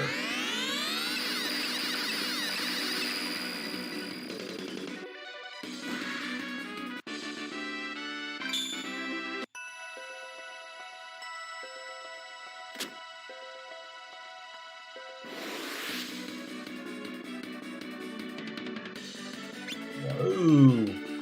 I believe I forget what the Cerberus drops. I think it drops fire, leather, or something like that, which is useful for one of the. I think it drops Ignis leather, and I do need to pick up Ignis leather because that is a blacksmith requirement. You can also get Ignis leather, I think, in Volcano's lair, like where Volcano and the sorcerers are located. I believe one of the chests there has it as well. Ooh, tanky. So, for example, again, if you're trying to farm stuff, we just found an enemy that has more than 5,000 health.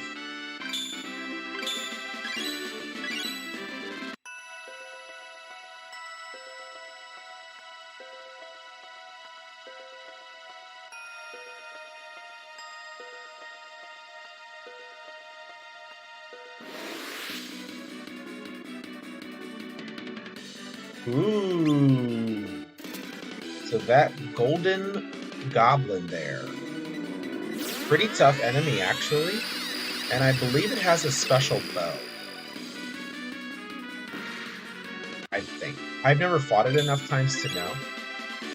But that enemy is tough because I fought it plenty of times in Zweig's tournament.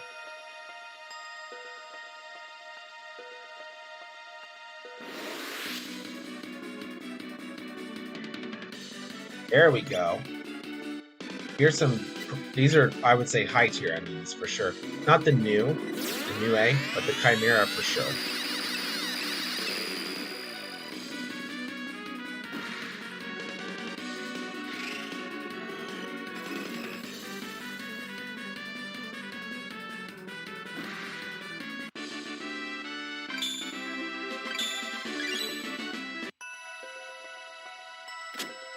And we made it.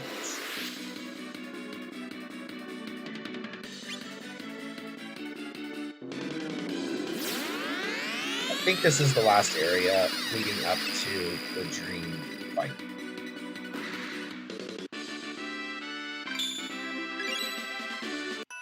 Also, let's do a quick check of my health. Okay, so Rook is actually the lowest HP person. Wow. I mean, started out the lowest, so that's fair.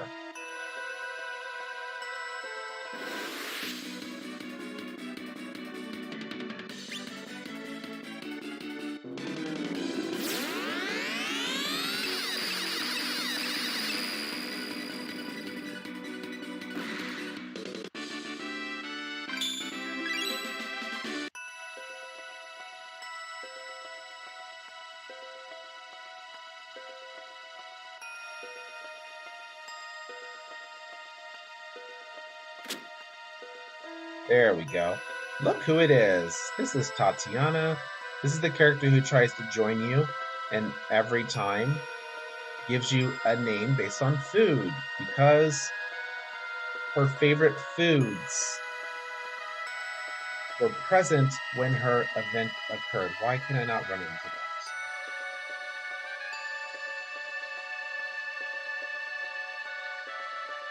Oh, I think you go up from the bottom. I'm remembering now.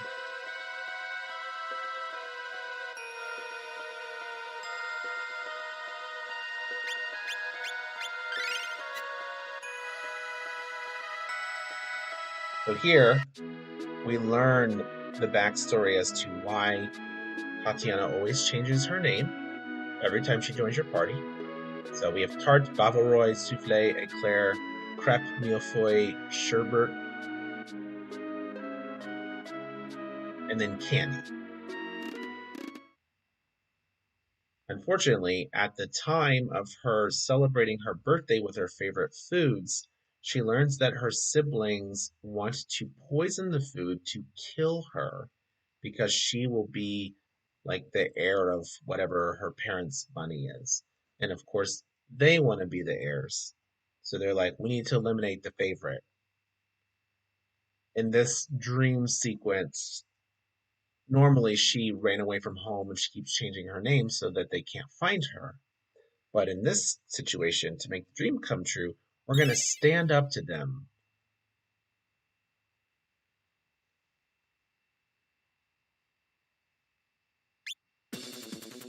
So she confronts them like, hey, you tried to kill me. How dare you? And then the father shows up and the day is saved thanks to the powerful, your party, because that's how the dream sequence works.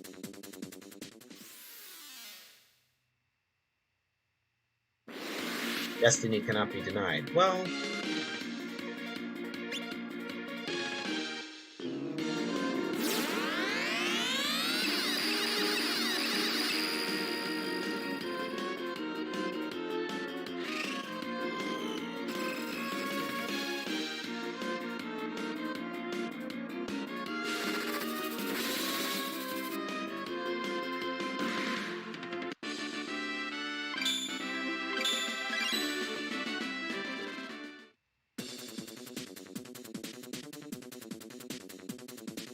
now Papa is informed that they tried to poison her.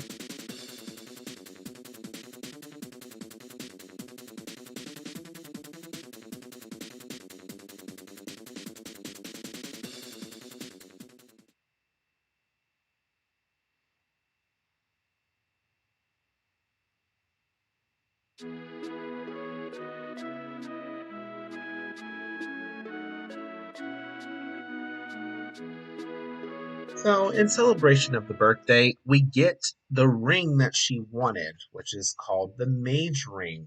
This is actually a phenomenal item because, like the Expert Ring, the Mage Ring cuts magic costs in half. Very powerful stuff. And then at this point, there are, I believe, 2 more or 3 more dream sequences. But we can't continue through that because we have to defeat all of the Sinistrals first. So we'll come back.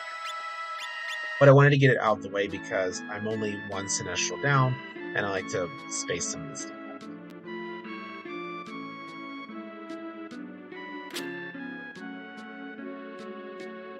Hopefully I fought 15 enemies. Yay, I did.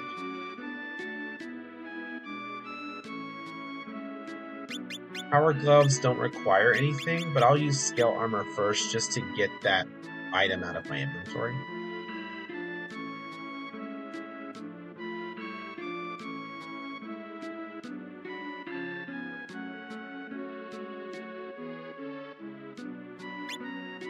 Okay, golden bat requires the cudgel.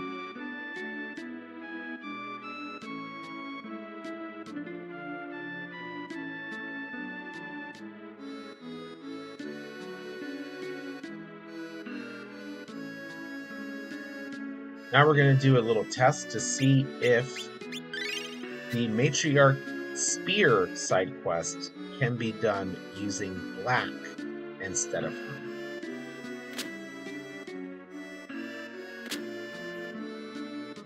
Cool. Yay. So some backstory here. When we recruited Nora, there was a little spot in the back of the blacksmith shop, and it's missing, it's indented with a spear icon. The spear is missing. What happened? We learned through several conversations that the linkage here is a red earring, and we learned that that's Black Sparrow territory.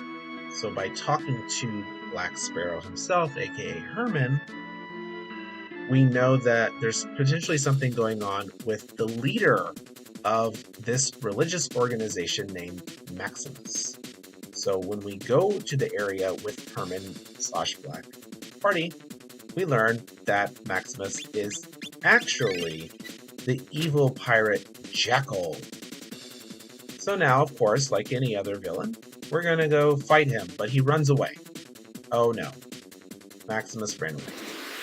So now we have to venture through his little minion area to get to him. And this starts the matriarch weapon side quest. So any other relic, the arc theme stuff, the matriarch stuff, these all don't cycle with you for each playthrough. You do have to complete the quests over again in order to get the items. So this is just being done again because it's Plat Trophy, so I just want to show off what the game has to offer. And also, this is how we get the third Arc Fiend item, which is called the Arc Fiend Axe. For posterity, I'll go ahead and take these items. Why not? Oh, I was a little late to look up. Oh, that's okay.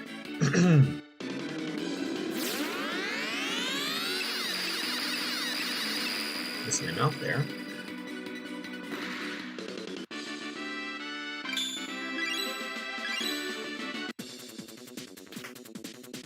So an Akin Gillet. So if you're looking there, nothing of importance actually. Nothing good at all. The Akin Gile, I guess we'll call it, is a shirt. So you could wear that underneath an entire overall armor or the armor that you wear. Again, for my purposes, I use a specific setup at this point, so it's not worth it for me. But hey, if you want more pure defense, go for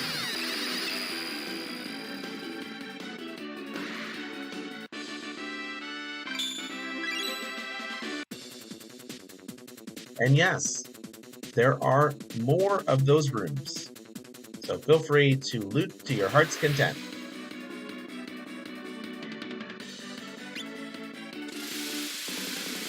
And if you're looking at the party, there's damage going through on everyone, and Herman/Black is not moving at all. That is the Arc Fiend armor at work, since we are immune to magic.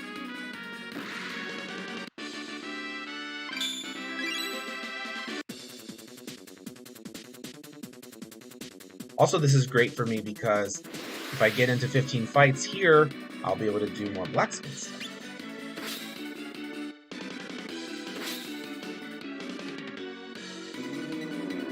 Have I been counting? Of course not.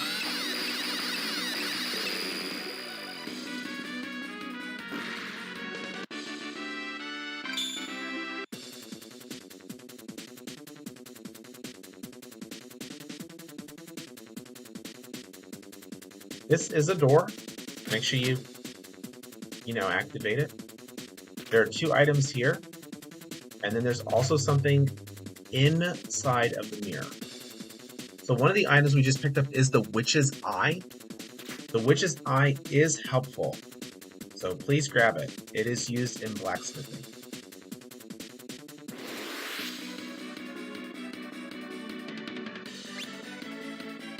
We also picked up I think it's the Stardust Robe. Very good defenses, but is also beneficial for mages. So if you were thinking of a mage build, like Koryu armor is just good in general, but then Stardust Robe or armor, plus the mage ring, the princess necklace, those would all be really beneficial. Again, I haven't thought about a magic team, but perhaps I could do that in the future if people are curious about it.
All right, here's our gatekeeper.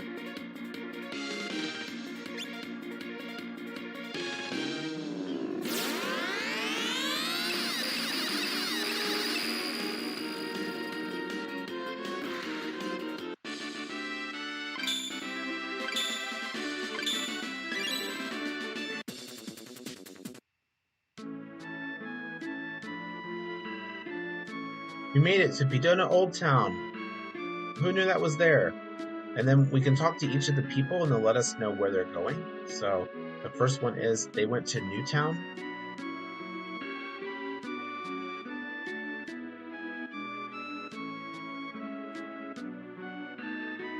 Then they went to the port.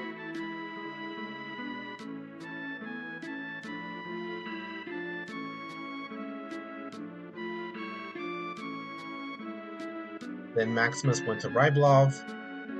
And then from there, I'm not sure how to get from talking to people. I'm not sure how to get there. But basically, Maximus is going to take over the Arc Lord Tower in the desert. So if you just go there, you can complete the rest of the quest. Okay, great. So let me go do a couple more fights.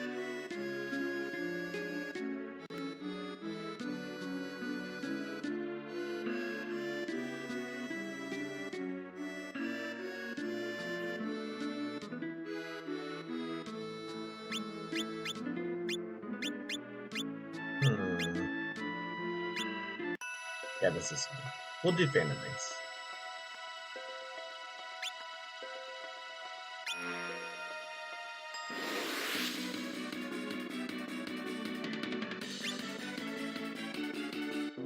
Now the Golden Bomb, which is that gold slime, it is immune to the Bash type, which is like Fist and Club.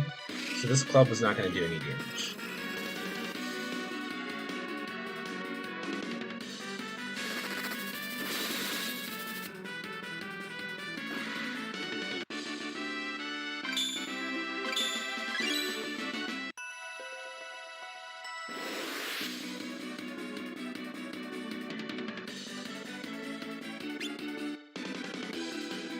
This is a good fight, because that's the Putrid Gigant, and that's one of the highest spark level or glimmer level enemies in the game. So that's just good for getting a higher chance for my people to gain health. Hopefully Rook gains health, because Rook is actually struggling right now, which is very beyond. Like, Rook will not gain HP right now, and I'm not sure why.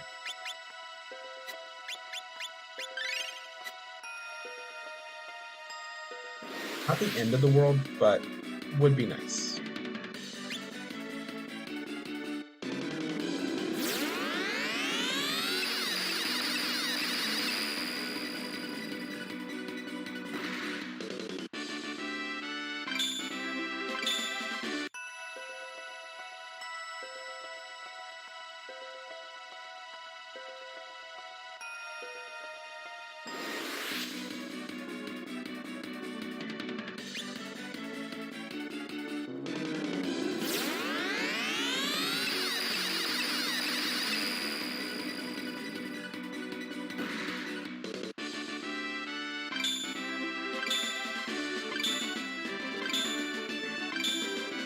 That was awesome. Ooh. High-level dragons. Zombie dragons, not the dragons we've been fighting.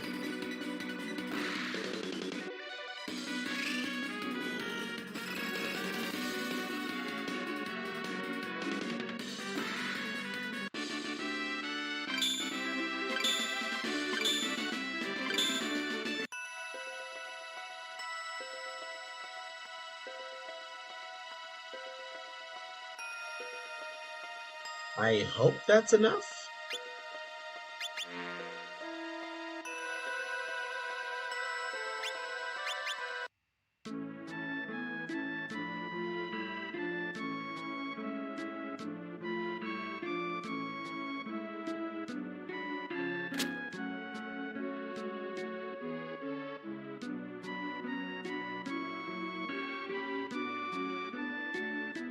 close. I'll do that one more time because I like to try to keep it in sets. The next area I'm going to is quite a number of fights, and so I'd like to make sure that I keep this ship moving.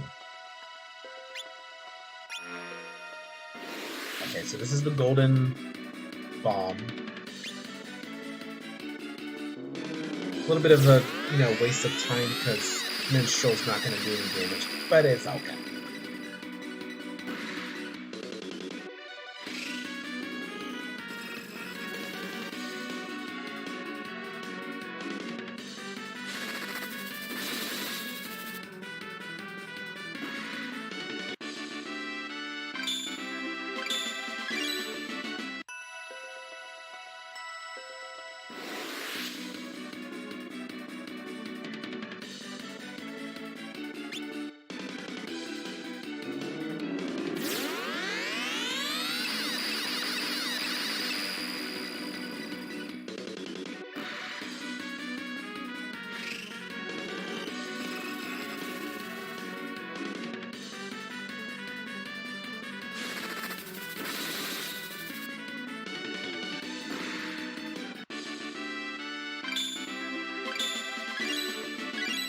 A Buster Axe. I haven't gotten that before.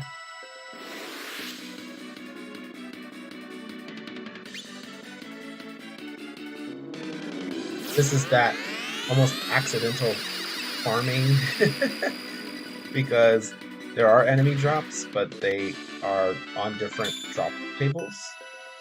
So getting this is nice, I would say. Yay, neat. Sure.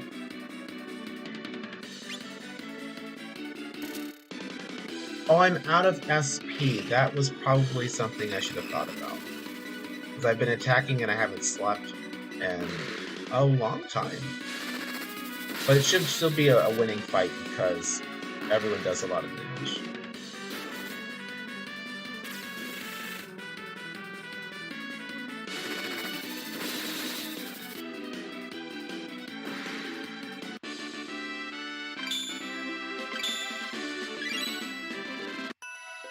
Dead Heart is fine. I have a bunch of this. That should be enough. I feel like that's 15. I hope it's 15. Only one way to find out.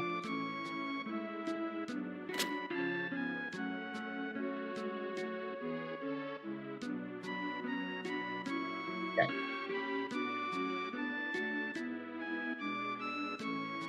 So there's the Evil Mask. Evil Mask requires the Witch's Eye.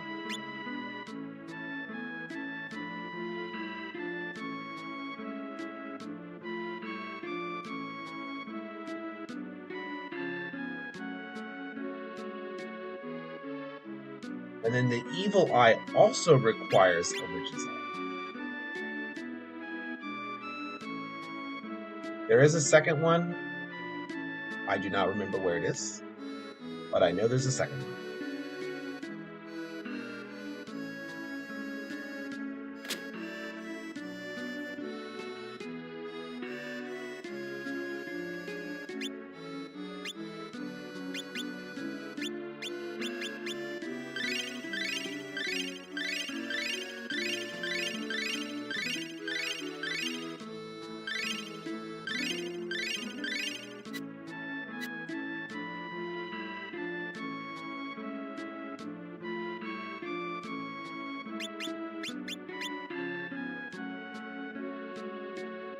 Okay, so now that I've advanced the story enough, the hoi poi have been whispering that the Dragon Gawain leveled a village at the base of the mountain.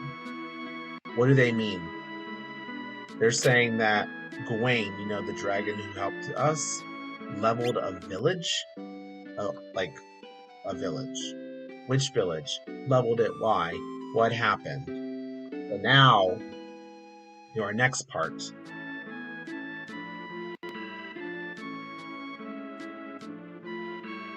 Okay. Up next, we are going to the tiny village. Oops, I did not mean to do that.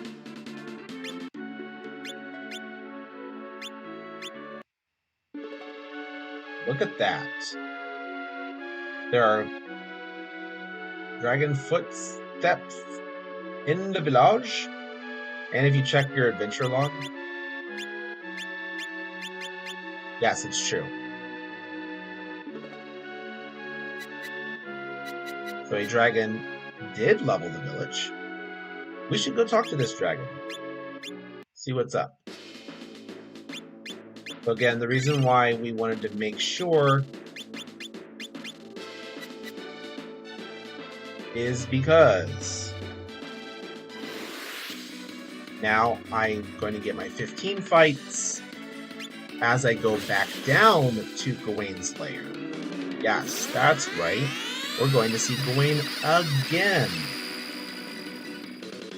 Because, you know, olden style games don't have instant teleportation. So we gotta do what we can. There is a teleportation feature in the towns, but I always forget to use it. Like always. You can press square when you're in a town and it'll take you to the exit. And I just forget every single time. Without.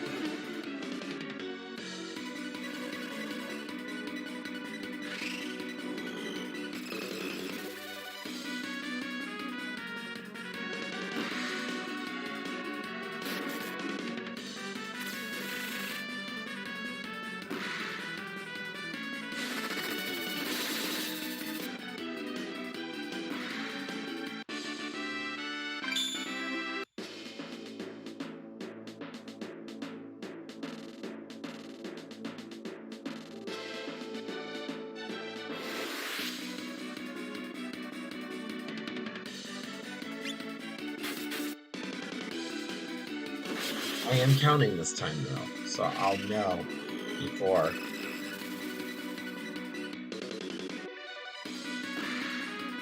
I'm done.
A fun reminder, of course, is getting the 15 fights is also counting toward the 300 that we need for the Stanley NPC, so we can unlock the ruins. So it all kind of works in favor, as long as you're aware of what's going on. But hopefully, the enemy level will be high enough as well, so we start to get just natural stat growth. And then we'll have all the blacksmith stuff that we care about. And then we'll have the ruins unlocked so we can see another boss. But that's probably a much later type thing in comparison. There's just stuff to do. There are a lot of moving parts with this game, I've always noticed. So like I do appreciate that there's so much stuff that we can pay attention to.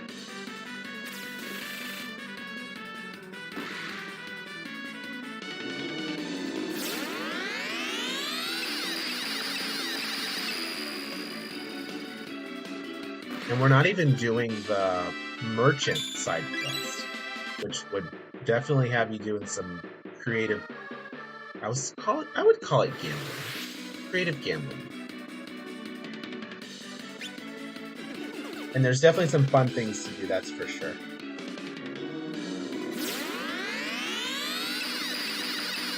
Like when I played it, I didn't realize I was the top person. I wasn't struggling, but I couldn't advance because I was not aware that I was not doing one specific thing. And then I did it literally once, and then everything was.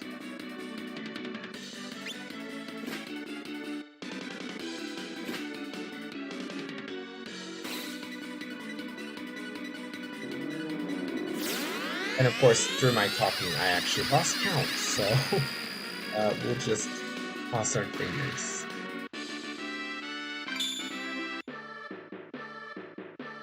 Unless it makes me run back up, which is quite possible. It could just have me running all throughout this world. Very JRPG of them if they do.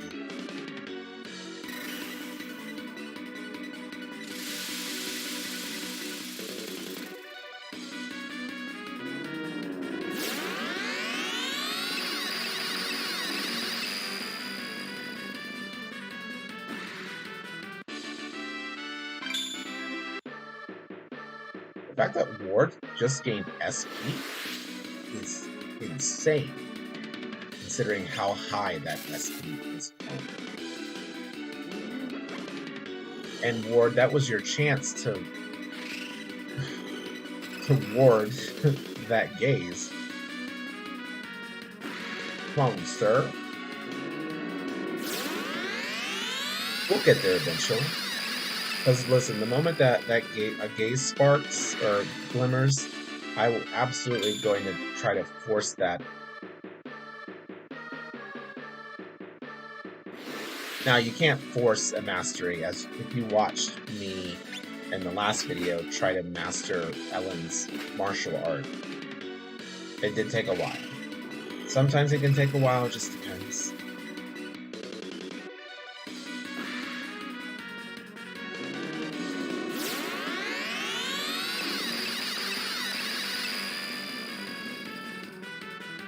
The good news is everyone can learn wards, so it's just a matter of time.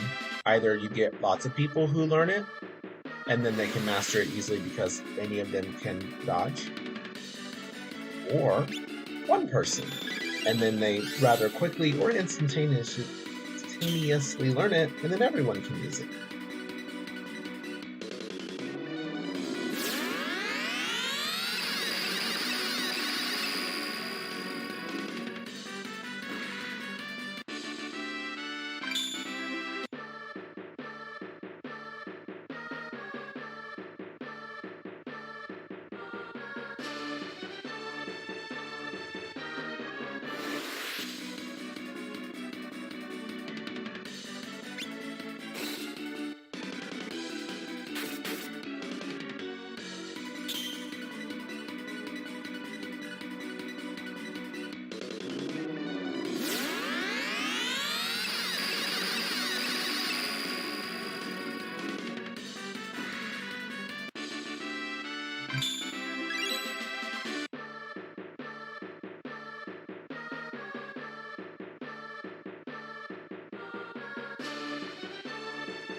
Okay, I feel pretty confident that I landed on 15 fights. I think.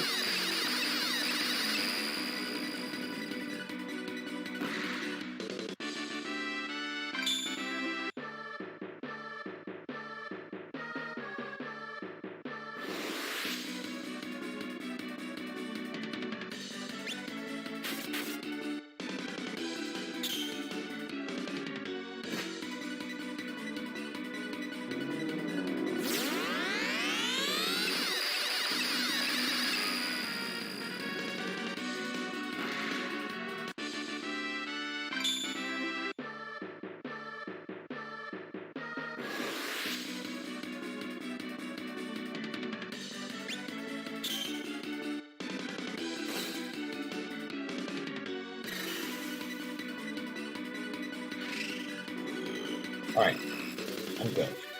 I'm gonna stop that now. This is part of the journey, though. If you're trying to be a blacksmith person, because you have to keep in mind that if you want the strongest stuff, you work toward it. Then, on subsequent playthroughs, you don't have to. So it's nice to get to a place where you don't have to do this, one, every single time. But two, yeah, you have everything ready on your new playthrough. So, we got to Gwaine, and then Gwaine says, Bune's homunculus was no match for the likes of us. We talked to him. Gwaine, humanity is not your enemy. Cease this needless violence. He says, devouring flesh and hoarding treasure are part and parcel of being a dragon. If you wish me to desist, then you will have to do so by force. Fine. So now we're going to do a showdown. Dragonkind and humanity are destined to find themselves on opposite sides of the struggle. And this is why the matriarch took down Gwaine's mother. Because clearly, you're out here being a jerk, hurting people and hoarding treasure. So then we have to fight Gwaine. Very sad. Our buddy who helped us defeat the Sinistral attacked the village. So now we have to pick his fight. Oh boy. Interestingly enough, you can just come here directly and fight Gwaine. That's no problem. But if you want to utilize Gwaine to take out Bune, then yeah. So. At last I understand why my mother did what she did. If she were to expire, she wanted it to be on her terms. Your strength rivals that of the matriarch herself. And then, oh no! Disaster! Gwaine is dead.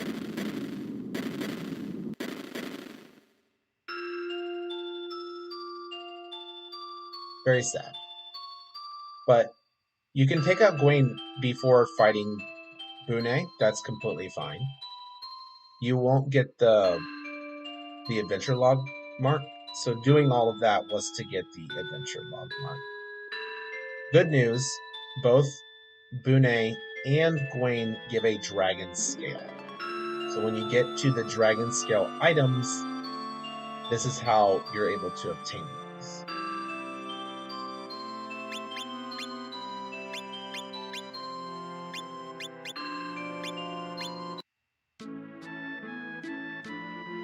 Smooth. We did it. Congrats. Killed a dragon. Another dragon.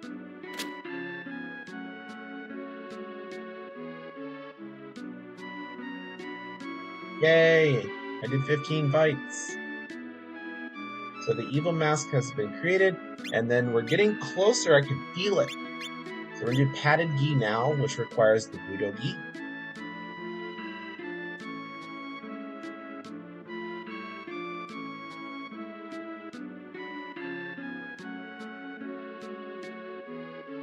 And then there's the Kree Naga, which requires the meteorite shard.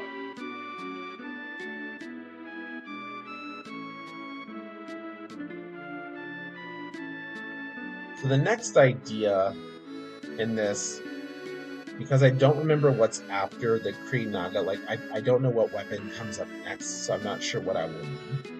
But this would be a good time to backtrack and take yourself through the Arcfiend Palace, and by yourself I mean myself, because I did not loot the Arcfiend Palace when I took out Alice's. Similarly, I haven't gone to Bune's Palace or Bune's area on Mount Teftan, so I need to do both of those. Not very glamorous, but you know, that's life. The purpose, of course, being I need to go to Alice's domain, period, because that is where a Death Shard is located. Death Shard, will help me make the Mortus. And again, if I knew what was after the Kree Naga, I would be able to decide if I should do this now.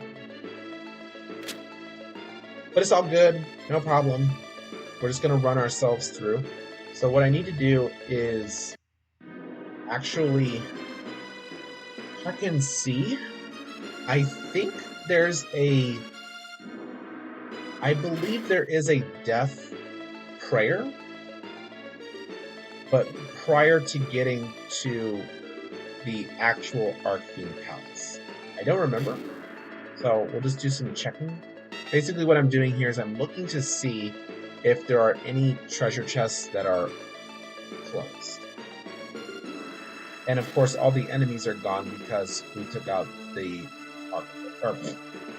not Arcade, because we took out the Sinistral, which is great. It's a nice, hey, we don't have any enemies, let's run around and have a good time. Or as good of a time you can have while running through previously monster living area.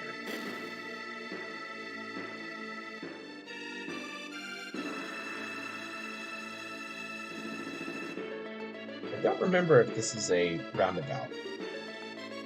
We'll find out, won't we? There it is. So there's a treasure chest over there. I don't know. I believe this might be the death prayer, but I don't remember. Oh, a spider. Okay, never mind. Not glamorous at all.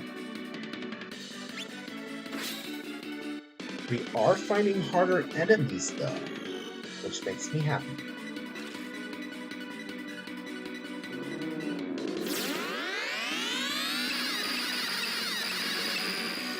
And I use harder loosely, of course. Harder just means not base level.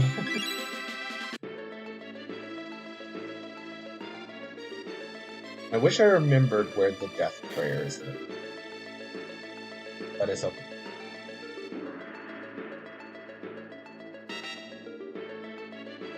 Okay, nothing in there. There's a secret door this way.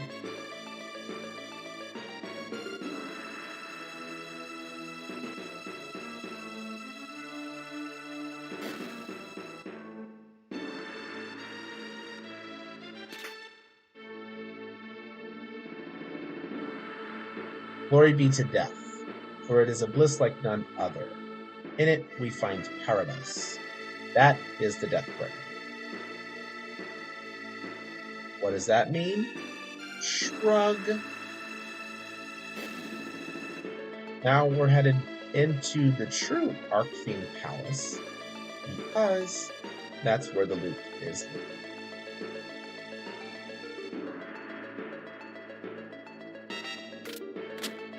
Now, I've never come back to this area, so I'm not sure if it's going to have monsters in it or not. I know there should be at least 2 monsters because, well, actually think more like 7. Because there are a lot of guarded treasures. Well, good news is there's nothing in the entrance, so I know that at least that part, there are no monsters. But there are definitely monsters in the side areas.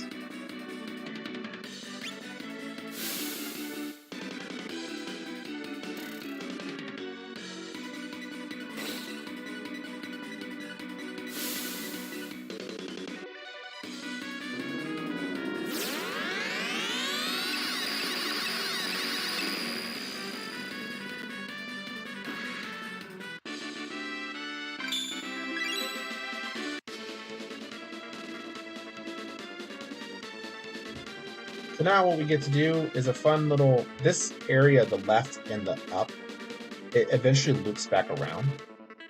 So it's just a matter of grabbing everything.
Looks familiar, but there's nothing in the center, just to let you know.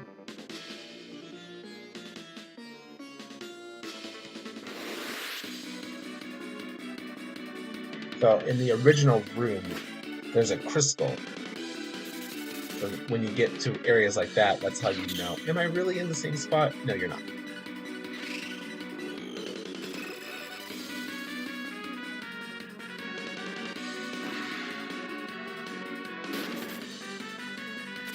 Wow, Black went before Paul. That's new.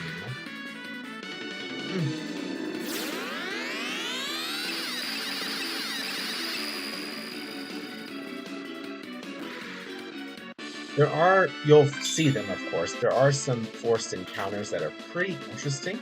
Also, there's a fish scale.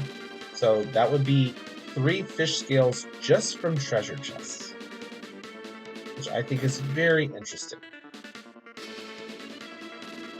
So here's our first forced encounter on the left. If I can get inside the door. Force being you have to fight it to get what you want. Oh look, another dragon.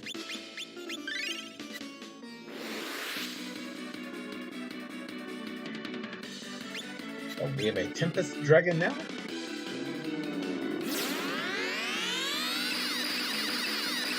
These aren't your special, so there's these very special dragons that exist in the game. There are only 4. Very strong. There are 3 on every playthrough, and then there is a 4th in Khaled's playthrough. But there is our meteorite shard, so that will help in case I need another one. I know I need another one for blacksmithing, I just don't recall if there are like 3 needed or 2. And then when we're in here, we need to run past these statues to get inside this door for 1 chest, and then there's a chest on the opposite side. Not sure how I ran through that monster, but okay. And then Byakko armor, so if you're thinking of the different enchanted armors, like how we got Gimbu armor in Fornius' Undersea Palace, Byakko armor is in the same level, just has a different protection.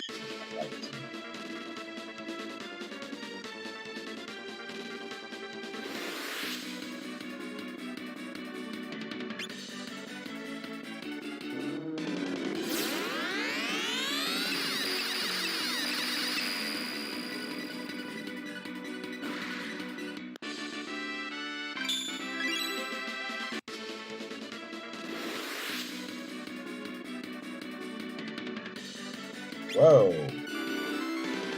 Singular enemy.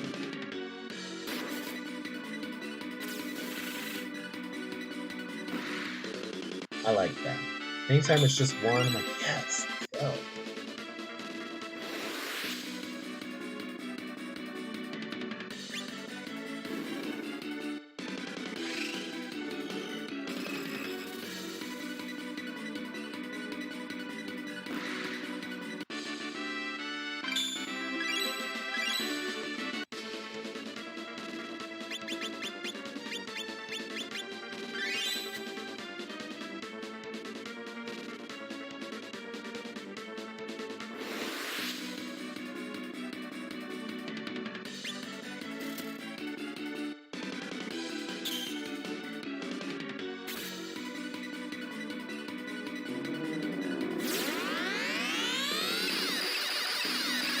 This is our 3rd forced encounter of the area. It nets 500 arms, which is not spectacular. And then as we get closer, we will find, I think there's 2 more. 2 more forced encounters. Either way, I just want the Death Shard. There's also another fusion magic spell here. So that will definitely be acquired as well.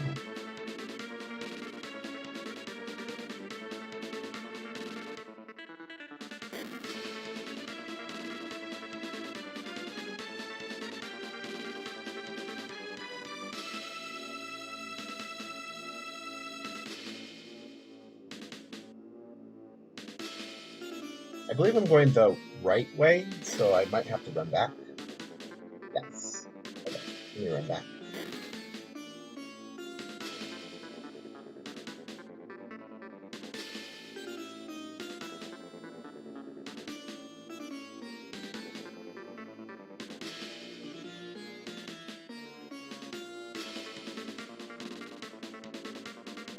Here we go.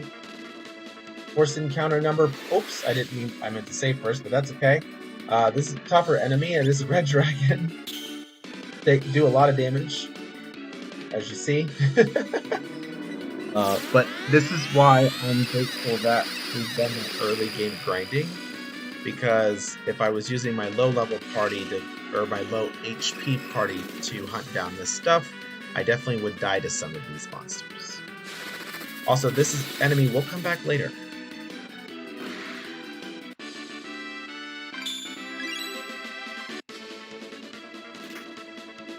There's a second meteorite shard. So now we're up to 3 total.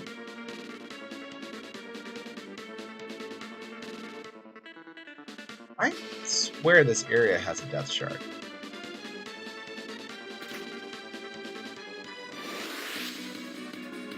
Shrug. I have pretty strong memory, but it can backfire sometimes.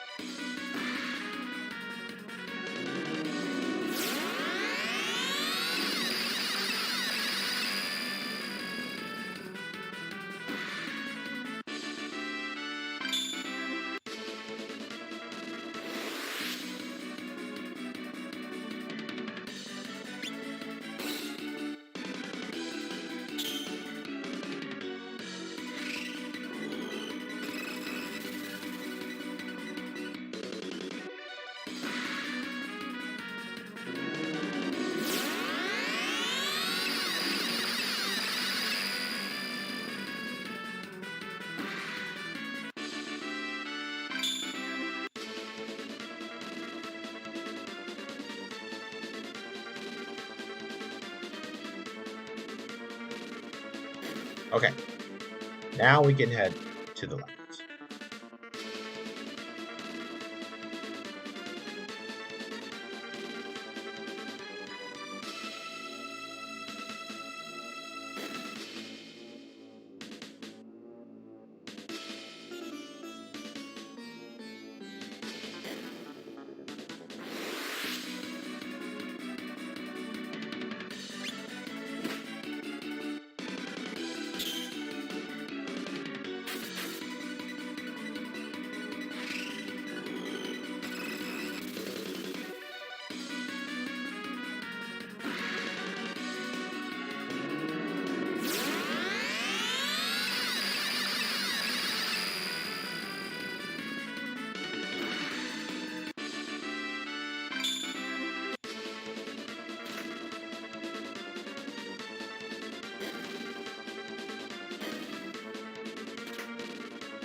All right, now we're here in this area with the crystal, but that crystal is the transformed version, not the original. So heading down and to the right will get us the other forced encounters.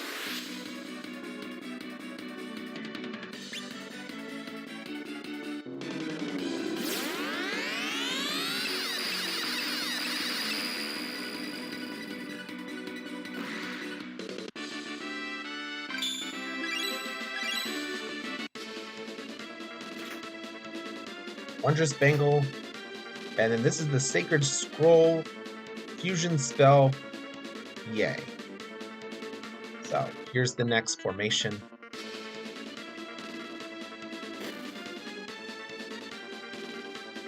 And we head to the right.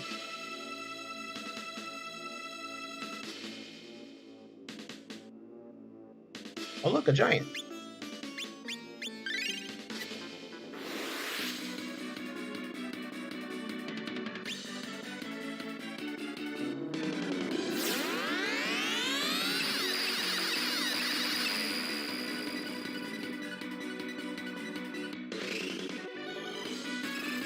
Oh yeah, should I do the matriarch trial? Showing off all the side quest stuff. I suppose I could.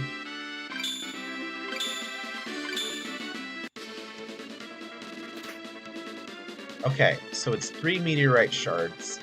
Where's the death shard? Huh. Finally, this is where we fought Alices. So that is actually everything. What the heck are the death shards? I know we're one, like, I'm working toward one right now. But I don't remember where the other one is.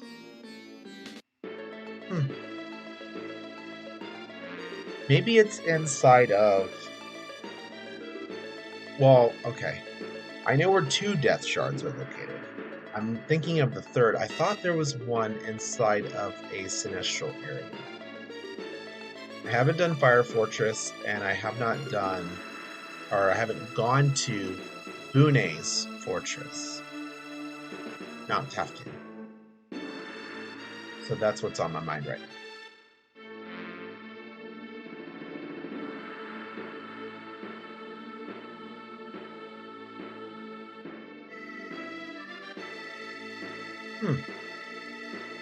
We will find out.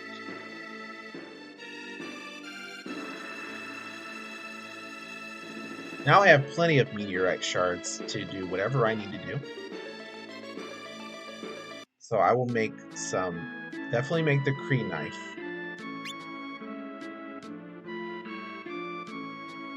I don't think that was 15 encounters. I feel like that was more like 11.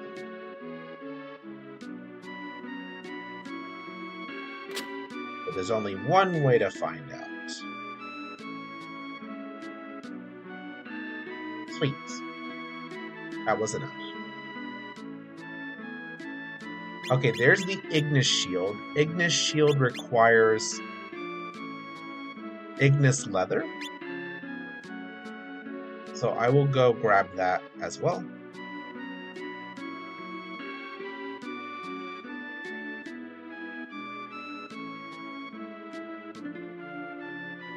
Oh, Canaria Bow. Okay, that's fine. Canaria Bow doesn't have any prerequisites, so that's an easy make. And then again, I can continue my journey of picking up stuff.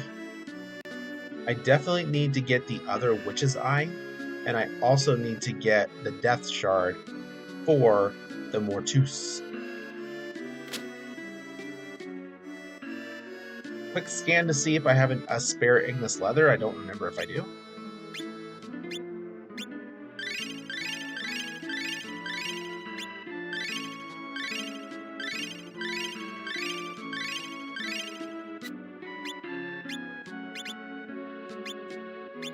I do have a spare. Okay. Gamey.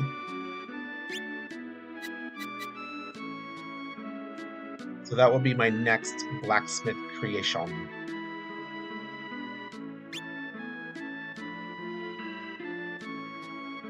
Alright, so technically the next thing to do is Maximus and the Matriarch side quest plus the Fire Fortress.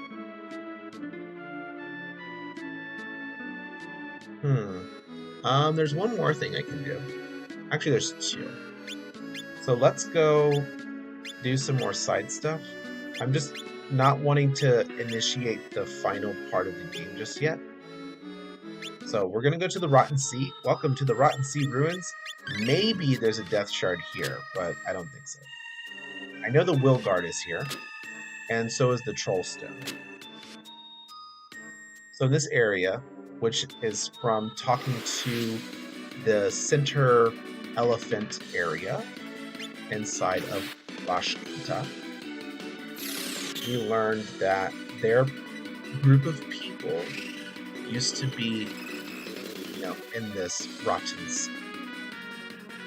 They no longer are there. And this is one of the 4 special dragons in the game. It actually guards the final item.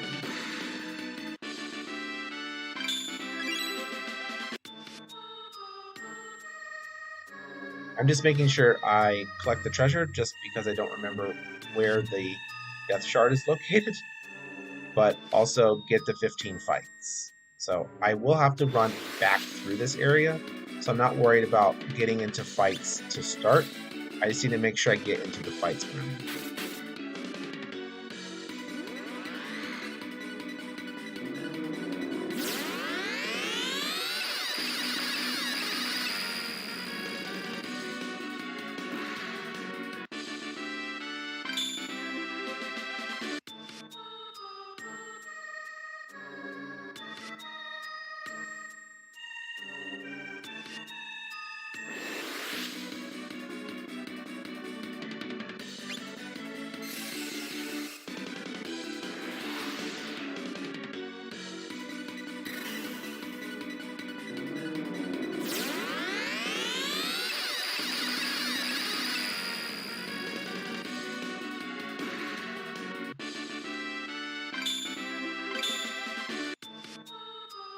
All gaining SP?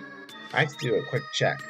Ventral's at 155. I think I started at like 120 something, so that's insane. Ward is at 170, which is also crazy. 164, 147, and 159. They definitely have a lot of SP, which is great. Okay, so none of those treasures matter, which is fine.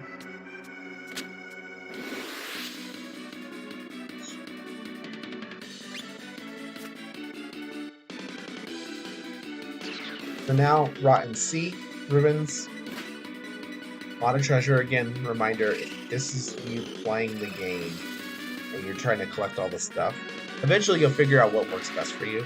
But you do your first scrub of the areas, find the stuff that you desire, and then you know in the future either get it again if you like it, so you have extras, or just skip it. So for me, when I did my run through of the Rotten Sea, I decided that the Will Guard was a shield I wanted to keep, and the Troll Stone, which is passive regen at the end of the turn. Very good, yes. The Troll Stone and the Will Guard are actually at the very end. So for me, there was never a reason to check the Rotten Sea. But for the purposes of this playthrough, we're checking it now. And I'm correct in thinking that there was no reason to. But this is nice just to show, like, hey, here's the stuff.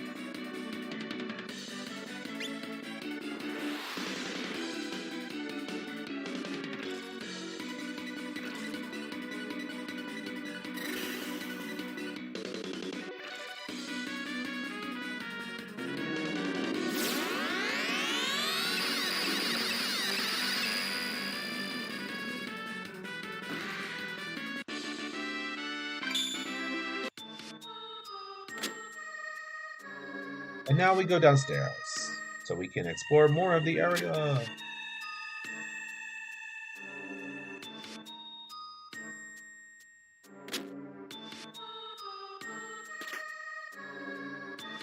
I do enjoy barrier stones. At best, picking up barrier stones are nice. That's your cabin, your tent, your full heal from other games. Very nice to have, especially again if you're on some difficult stuff.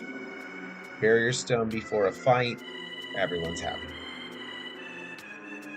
In this area, you can grab the troll stone. I'll show it, of course. And then I think there is a strong weapon here as well. Not the top tier, but high up.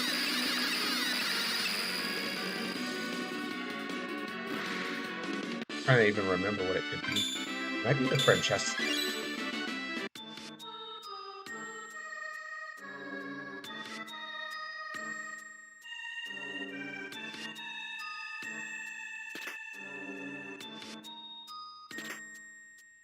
That one. And then we picked up the troll stone, yay. I believe, if I'm remembering correctly, Troll Stone is 10% of your max HP. So, of course, the more HP you have, the better. And then, if you do Commander mode in this game, you will get passive regen at the end of the turn as well. So, you could double your regen having both of these equipped. The alternative to that is the Royal Ring, which is a matriarch item, so it's not something you keep, you have to just grab it again. Thankfully, the Royal Ring is part of the storyline. You must get it. So what I do in my runs, I have, we'll say 5 Troll Stones, or we'll say I have 6. And then as soon as I get the Royal Ring, I'll just equip that and replace the Troll Stone. Same thing with the Arcfiend Armor, same thing with Arcfiend Shield, same thing with anything else. Now heading in the upper stair area will take me to the end of this ruin, where we will find our special dragon. One thing I haven't done yet is I haven't tried to farm the Dragon Spear. 4 dragons can drop a Dragon Spear, yay for us, but I believe, especially this dragon that was coming up, I believe it's a 2%. So monsters in this game, they are 3 drops that can happen. I think it's 8, 6, and 2, or 8, 6, and 4, something like that. So the number 1 item is 8% chance, then 2. The 6, 3 is 4 or 2. And I know the Dragon Spear is on the rarer drop. So there's the Will Guard, which is my, favorite shield. And then here's the dragon. As you can see, it moves, which means it's special. They aren't tremendously difficult, but this is the Poison Dragon, and it can use deadly fumes to hit everyone and cause poison. So just keep your wits about you.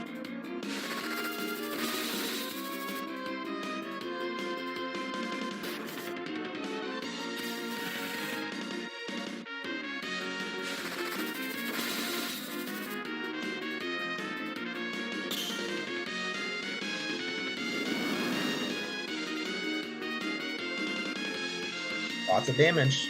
And you can also see the double tick of heal. So we're doing pretty well with the healing part.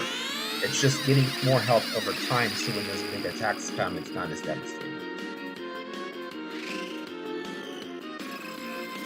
But I believe it's down on this second round.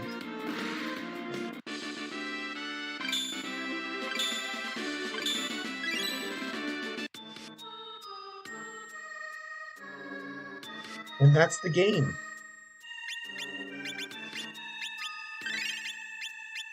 Okay, so my brain was thinking about this correctly. The Falcon Wind is an axe, and I was thinking there was an axe reward from the Rotten Sea Ruins. So we were close. I was same family of weapon, not the correct weapon. But also, the Falcon Wind is barely weaker than the Belova, which is the strongest just strongest repeatable weapon. So the strongest being the Arcfiend Axe. The Belova has 36 attack power, whereas the Falcon Wind has 34. The Belova shows up in the Blacksmith shop.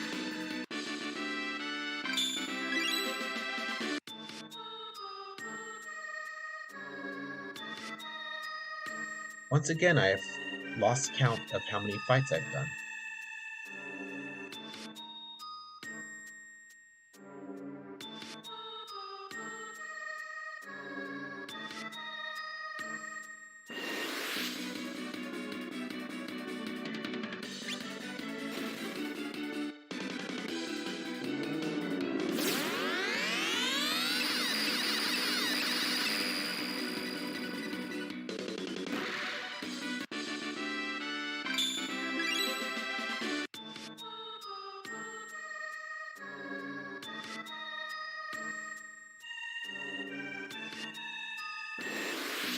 There was no Death Shard here, so we'll just checkmark the list.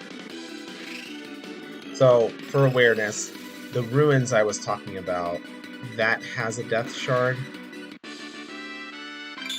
And then I said there were two. I just immediately forgot the other one.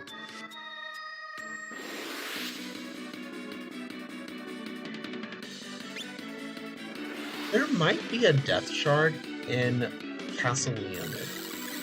That would make sense. That's not the one I was thinking of, by the way. Maybe it's the ruins,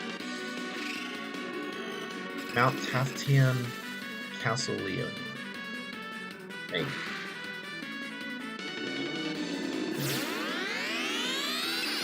Either way. All we're really trying to do is just get all of the weapons to be shown in the blacksmith. I don't need to make all of them.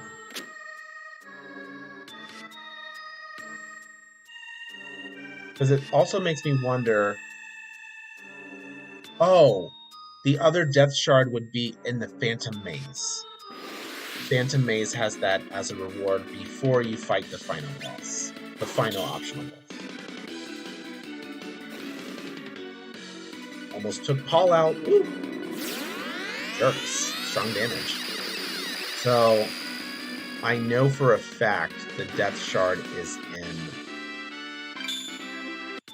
the Phantom Maze and the ruins. I don't know where the third one is. If there is a third one, I could be wrong.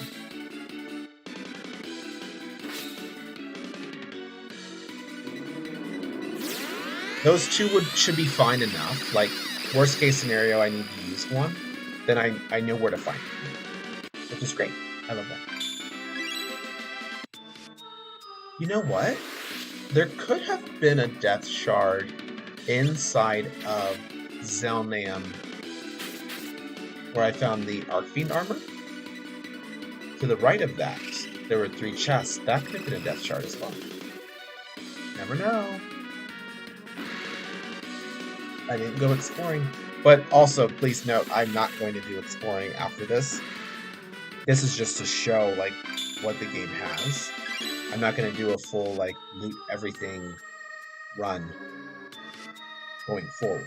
So, it won't matter, because I have all the stuff that I need for any playthrough. It's all good. We're fine. Everything is fine. Alright, welcome back to Pedona. Woo! Hopefully that was 15 fights.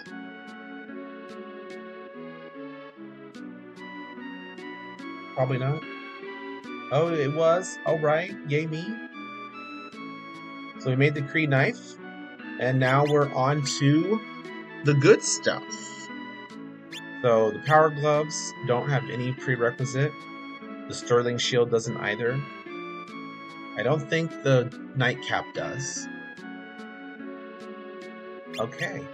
Mortus, Evil Eye, Flamberge. Flamberge doesn't have a prerequisite.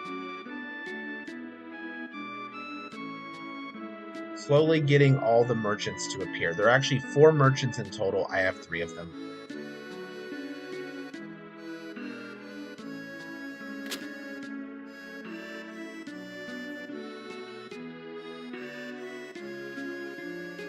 I think the next thing to do...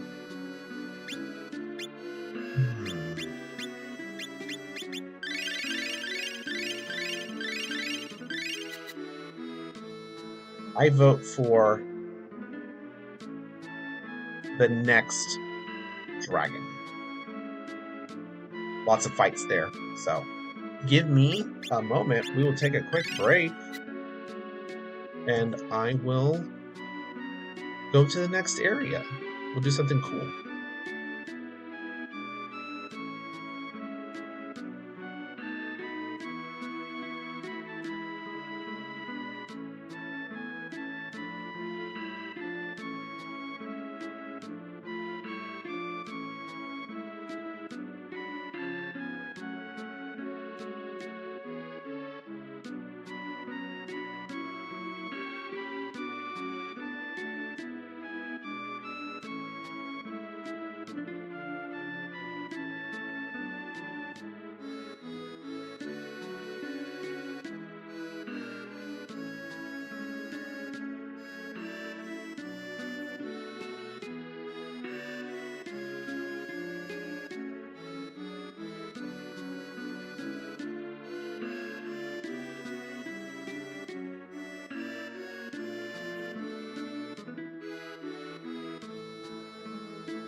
Oh, whoops. Wrong button there. All right. The party is resuming. Okay, so we have the opportunity to do lots of stuff still. Oh, you know what I can do? First, I'm going to go see if we have a change in our monsters. There we go. The old temple ruins have become home to some truly horrendous creatures.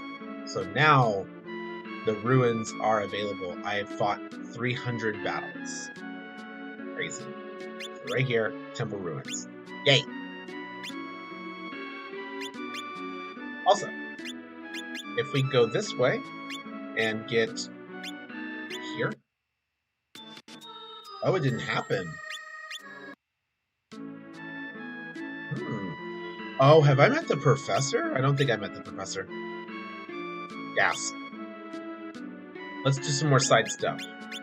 First up, we're going to the sacrificial cave. The town is being tormented by a thing. We go inside to help them out. Boom, we get locked in. We're going to get sacrificed to the thing? How dare you? That's crazy. No problem. We'll take care of it. Oh, wow, that's so rude, right?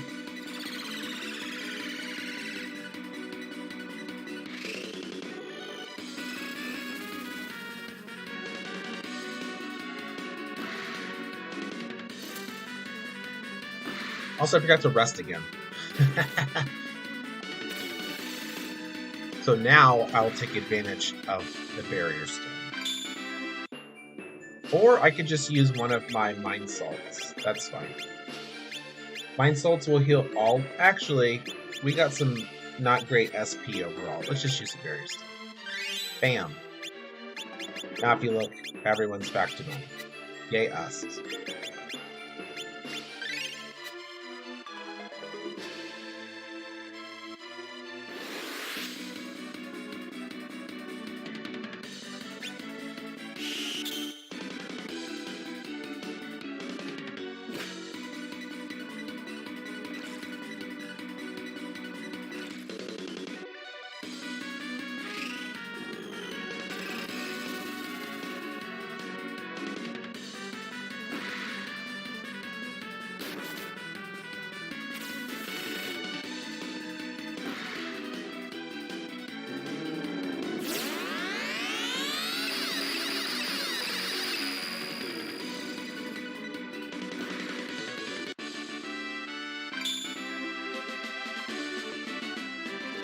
Okay. We're on 2 fights, by the way. I'm trying to count this time. Dang it.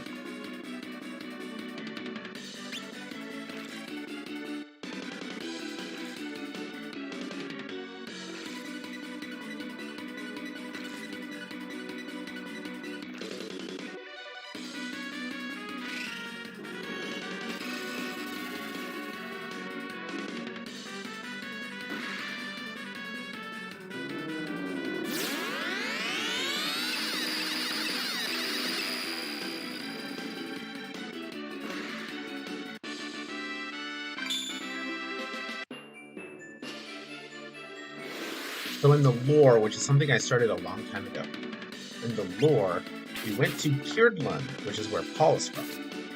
And we talked to the mayor, the leader of the town. And we're like, oh my gosh, people being eaten by a monster. Help us, please. We're like, cool, great, we got you. So we go to the sacrificial cave, go inside.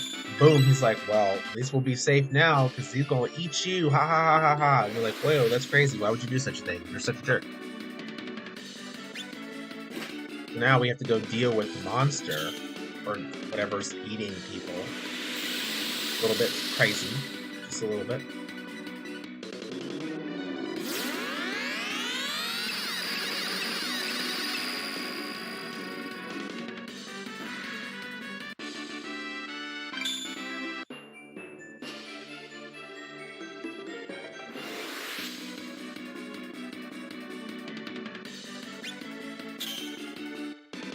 I wish I knew how to more commonly not have my formation broken. Because throughout my entire time of playing this, I've always had a problem where my formation got broken. Always. Always happens. It's very uncommon for me to have my formation intact. It's not a big deal, of course, it's just a thing. When you fight the battles that matter, your formation is intact. That's really the ultimate hero. But it would be so much faster if my formation was intact, because Paul would go first most of the time, and I would win without problem.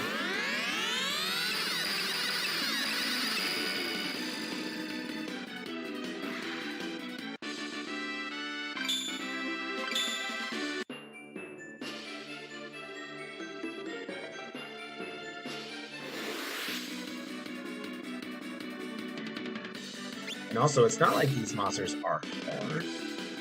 But I always thought that was interesting too, that the monsters aren't difficult, yet I am still having my formation.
Hey, look, formation didn't break. Whoa, crazy. Party. Party. I'm just doing more kills because I need 15 as always. So I'm just trying to make sure I get that handled.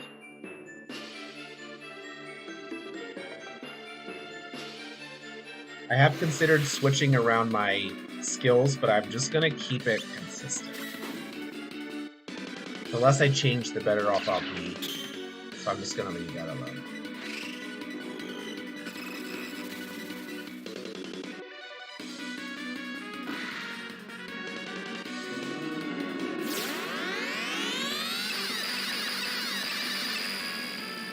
The good news is, we'll every now and then get health up as well on other characters. So as that process continues, we'll get closer to desired state. And desired state for me is 600 or more health. Ward's already there, but I want else to be there. And that's probably something that'll be more commonplace when we get to the Temple Ruins, since the enemies there are going to be higher level. Also, here's our sacrificial monster. It's basically bubonic plague, but it's the rat mischief. Wow, so crazy. This is actually a deceivingly difficult fight. I believe it has 50,000 health, which is crazy. Or it doesn't, and I'm wrong. I swear, the times I fought it before, that thing had, like, tremendous health. I don't know what changed. Maybe because I haven't talked to the professor yet? No, I don't know. Whatever.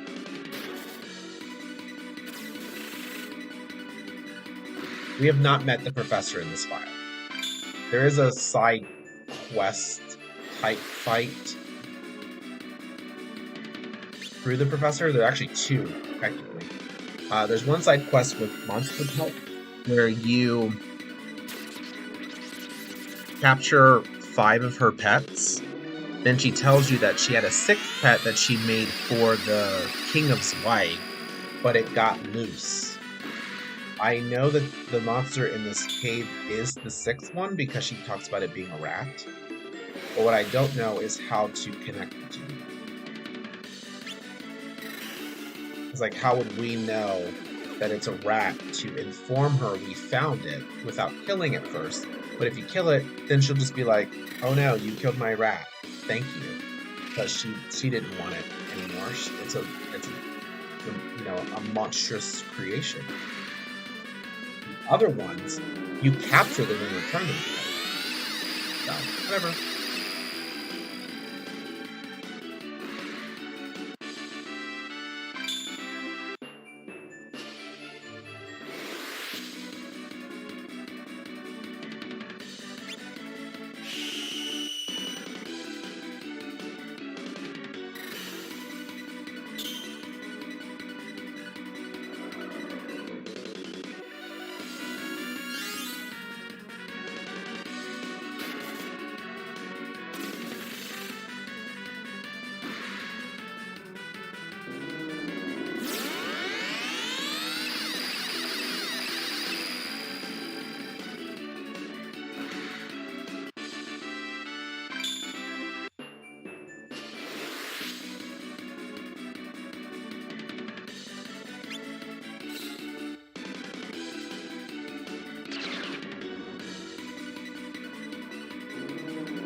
I think that's 15.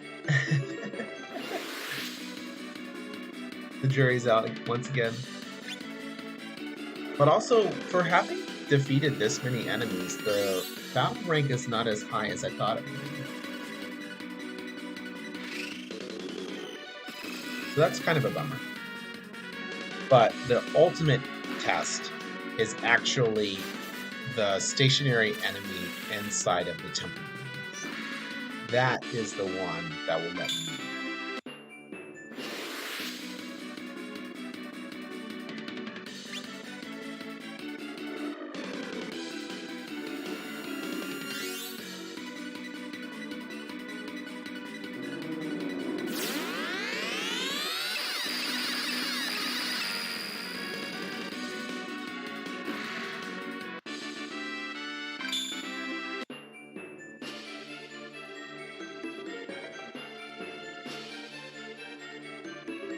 Now, by beating this sacrificial cave, you can go and talk to the mayor of Kirtland, and then if you pick the first option, you can get, I think, 10,000 arms. So if you need money, there's your way in. However, I'm not going to do that. I'm just going to move on with my life. We did what needed to be done. We saved the town. And of course, the mayor's nowhere to be found, so, he must have detected that you defeated this monster. Okay, there's the car. That's what I was looking for. So, if we go talk to the professor in Westos Forest, then we'll learn what that list was.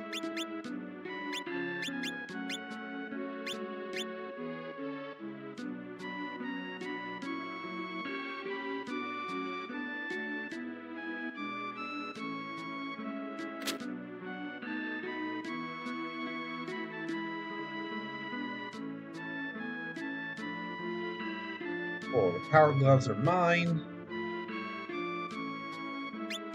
More stuff? Yay, stuff.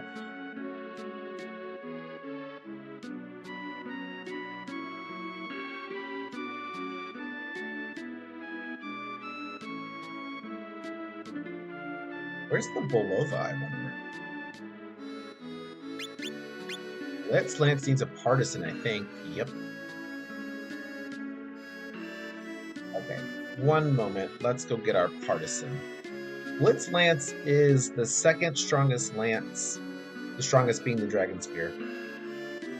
But the problem I've now run into is I learned the weapon skill for Blitz Lance. So now when my characters use lances, there's a chance for them to use that crappy version. And I do not like that. So that is another reason why I banned spear users from my party.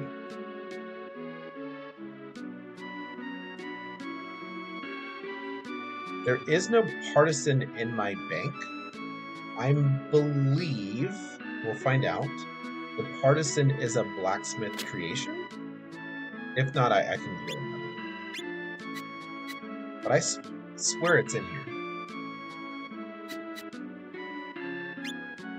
There it is. Yay, memory. Woo.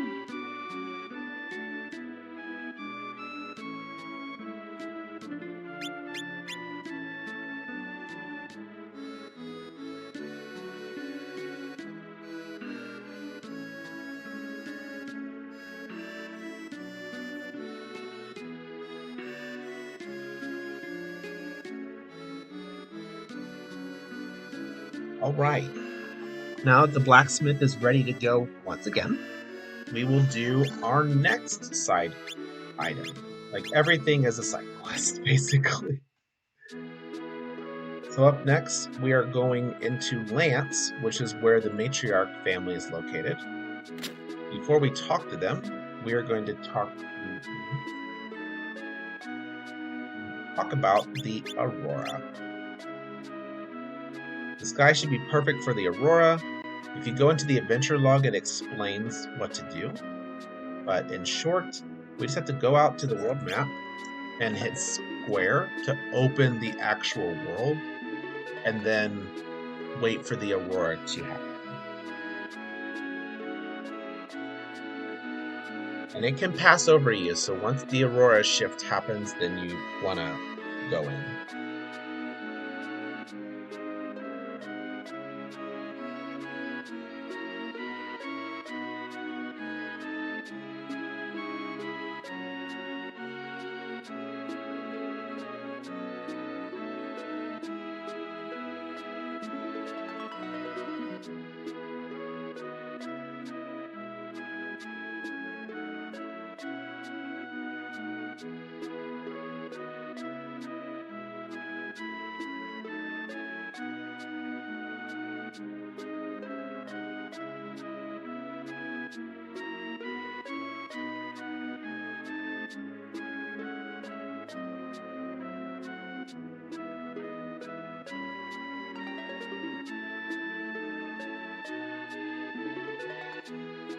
It's happening!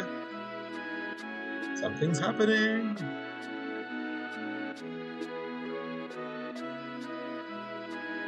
Oh look! Look at the sky! Look how pretty it is! Now when you go in, right up at the top, is the Aurora Road. And by viewing the Aurora, we now have access to a special northern location.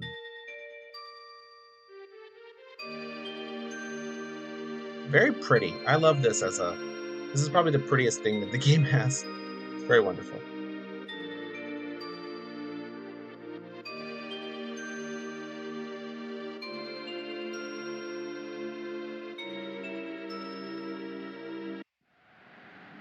Whoa, we are in Frostburg. Look, it's all quiet and just snowmen everywhere. So crazy. Now, if we go inside of this building, go downstairs and talk to this person on the corner. They're jumping. What's happening? We're poking it. When can snowmen talk? And then they're like, you're not supposed to move. Welcome to Frostburg. Hooray. So now this snowman's like, you're going to retrieve the Everfrost Blade? Everyone else gets all the fun. That snowman can actually join your party, which is awesome. So you can have an elephant, you can have a crab, you can have a fairy, you can have a snowman. Very awesome. But yes, this is its own town. It's very cool. But my reason for here is to fight the other Emperor. I think it's, Dragon Lord? So you fought one inside of the Rotten Sea. The next one is actually here in Frostburg. It actually guards the Everfrost Blade, which I believe is a matriarch weapon. Either way, we are now inside of the Ice Galaxy. There is something else special here in the Ice Galaxy that appears before the Everfrost Blade, and that is the Everfrost Crystal. If you would like to have the snowman in your party, you need to get the Everfrost Crystal, add the snowman to your party, and then try to leave Frostfire. By doing so, the snowman will say, "Hey, I cannot leave this place without the Everfrost Crystal inside of my body." And you're like, okay, fine. So you can give the Everfrost Crystal, then it's permanently equipped, and then you have a snowman in your party forever, which is cool. You can also do a special thing with the snowman and the Fire Fortress, but I'll, leave that as a mystery.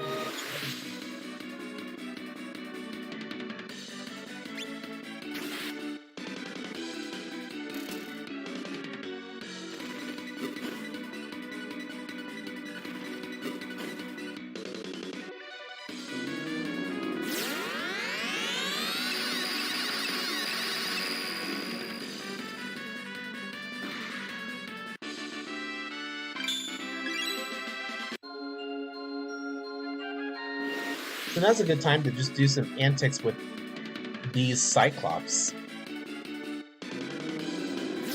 I always, let's bank on a gaze. See if that works. Bank on the ward for it. If not, no problem. But also, I need 15 fights anyway, so I'll get into a few fights here. Leading up to our Everfrost Dragon. Also, there is a farmable method here where if you do not take the Everfrost Blade, the dragon will respawn. So that's one way to try in a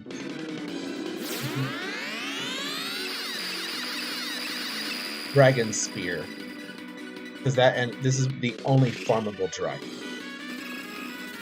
However, I'm not about that life. I prefer resetting. It's a lot of running. If it was a short run, I wouldn't mind.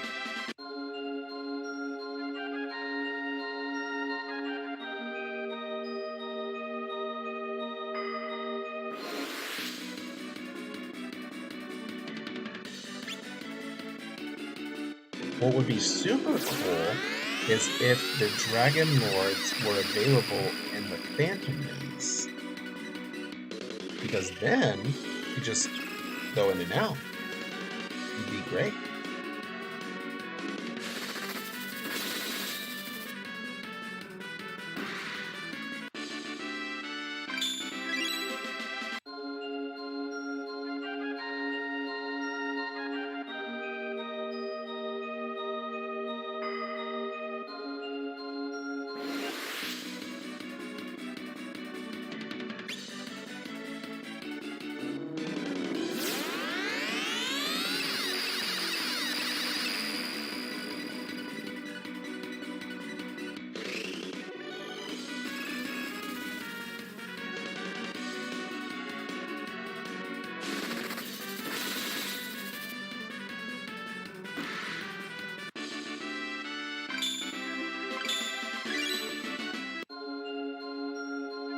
Also, I am definitely blown away that Rook has so little health. I'm not sure what happened. This is abnormal for me. Rook always has the most HP. Alright, here's our first fight boss.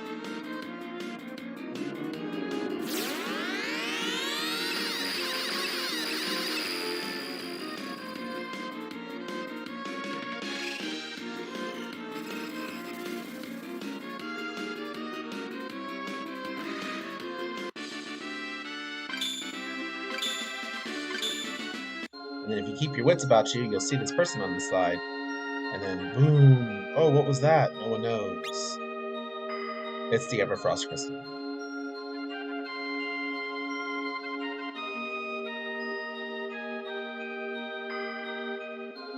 And up here, what's that? Looks like a dragon. It is a dragon. A special dragon.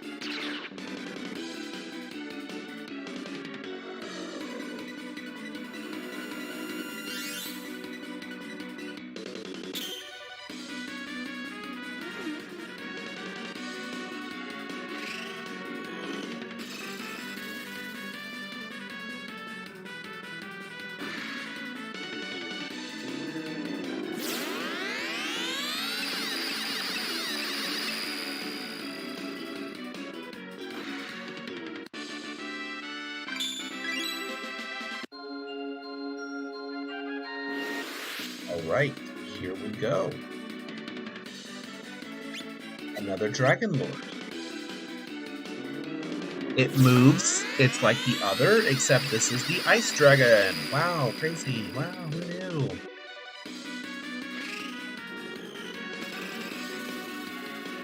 Same concept as the other one.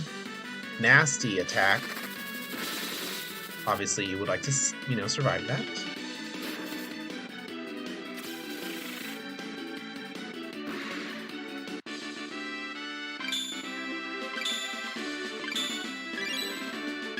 So Strength Salts is the most common drop, the 8%.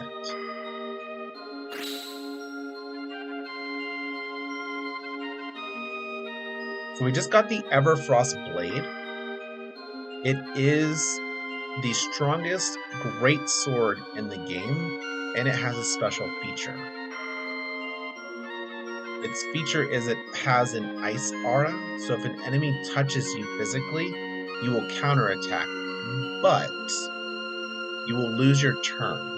So if your character is fast and you go first, you'll attack, and then if they hit you, you'll counter with the ice aura. Pretty cool weapon. Obviously, it's strong as well. So if the enemy uses like magic, you'll be fine. Also, I know that was not 10 fights, or 15 fights, so we'll just deal with that. I think I can pair this with the Matriarch Challenge, and that should be enough, I think. Definitely. Because the Matriarch Challenge is like 7 fights.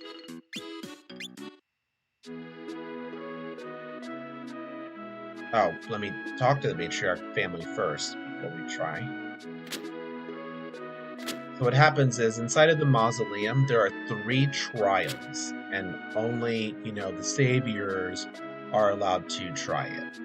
So when we talk to the Matriarch, they're like, hey, are you here to face the trials? I'm like, yeah. So now they're like, okay, you can go to the mausoleum, but, you can't change your equipment or your formation once the trials have begun. And you're like, okay, cool, great. So the first one is the most important. Well, the first one I'm going to try is the most important because it is a bow-only challenge. Thankfully, I have Paul. Paul's in the front. And the reason why I don't do this in the speed run is twofold. One, going here is completely out of the way. 2, the reward is not the strongest. So there's no reason to actually do it for that reason. Sorry. There's no reason to do it because of those reasons. So here's the Trial of Hunters. Yay us.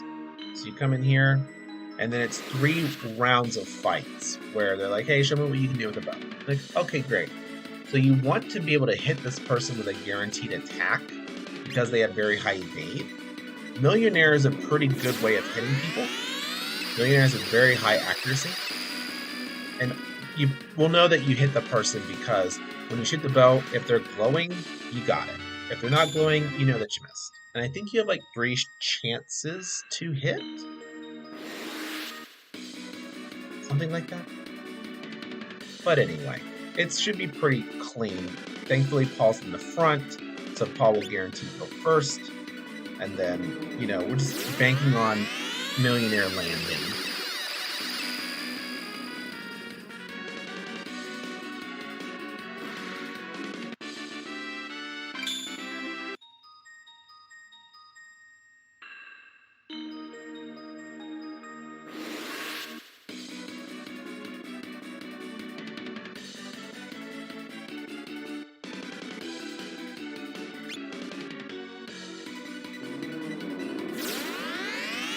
Okay. So after you complete the trials, then a reward is available. Reminder, these are relics of the Matriarch, so they don't stay.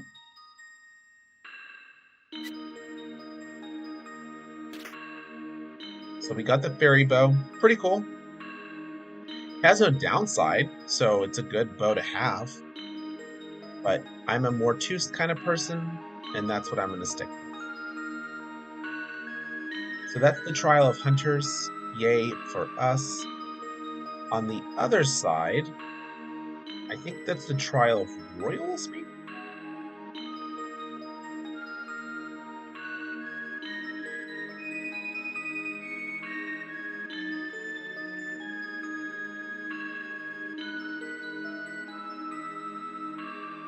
Trial of Royalty.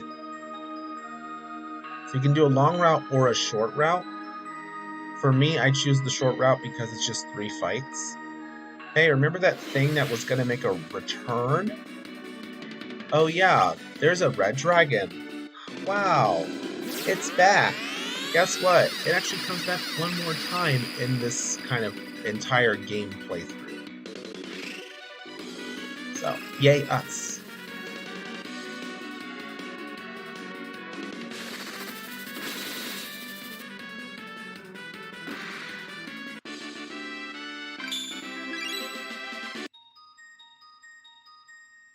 Fight 1, red dragon. Fight 2, some type of plant thingy, like a dandelion or rafflesia or something.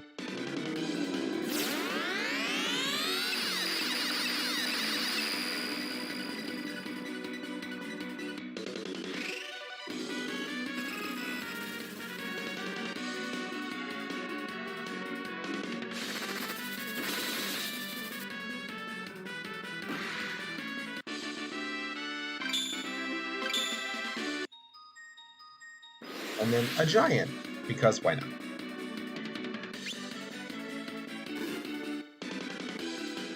Pretty high damage, as you saw, 384, that's no joke.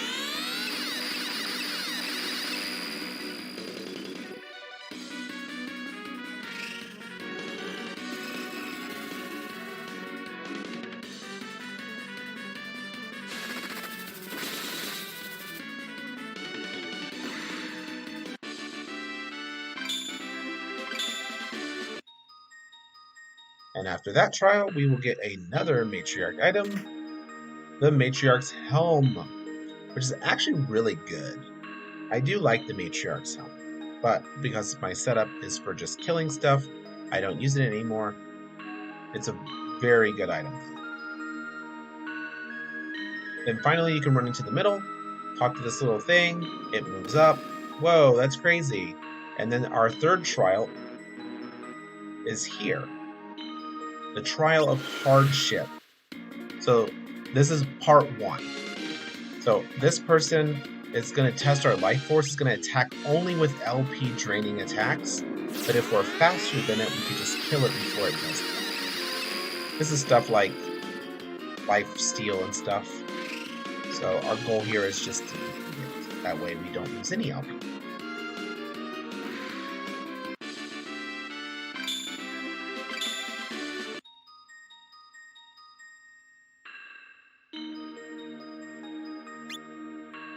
So now that we've done the Trial of Hardship, we're doing the next trial,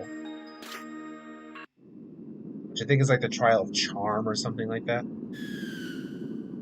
So this is Booby Trapped, yay us. And this fight is awful. But with a good AoE, we should be okay. The fact that that seduction missed is absolutely lucky because, woo, bad news. So Millionaire gets off. That's going to kill, I think, 4 of the 5. And then it's a win. But they can really mess you up, especially if your whole party is susceptible to charm. The reward is the Heartache. It increases your charisma, which makes it harder for you to get status effects. I forget if it blocks anything specific, but it's not anything that I use in particular, so I don't know. But the goal here is to get out of the area.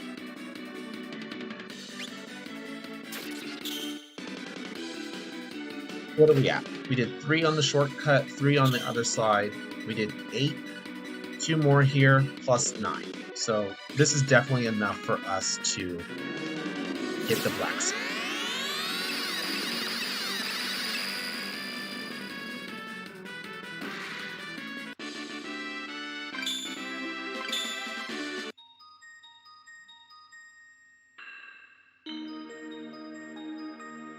Oh look, another reward. the matriarch's boots. And those are your relics. So the heartache is not a relic, but the fairy bow, the matriarch helm, and the matriarch boots are. Congratulations. More relics of the matriarch. The remaining relics are inside of the Arcboard Tower, which is the next thing that I'll be doing.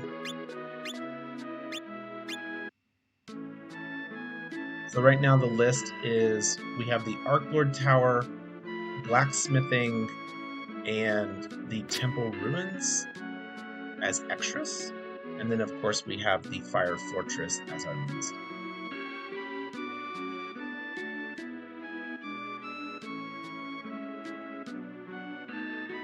Okay, they're the feathered boots. This is something I've never made before, but these require Avi's feather, which is from a griffin.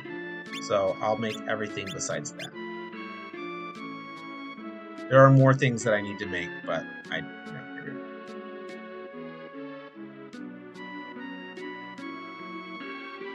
There's the Belova. And I think that's all the weapons. I think.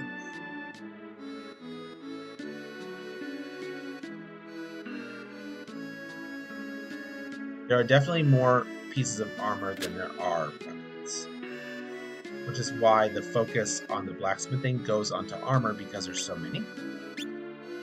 And then the weapons are going to be available to you through the games.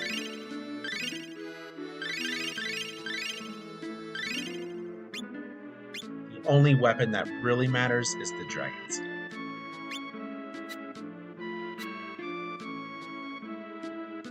Belova is good too, it's free, so just getting to Belova is nice. Mortus, obviously, best bow in the game. Dragon Scale Sword. The Blitz Lance is good if you don't learn the skill on it. Otherwise, get the Dragon Spear. What else do we have? Yeah, that's it. Look at Ward's health, 626. So right now, party average is over 500. That's perfectly fine for beating the game. So I'm not worried about folks and their health, thankfully. You should be fine. Up next, we're going to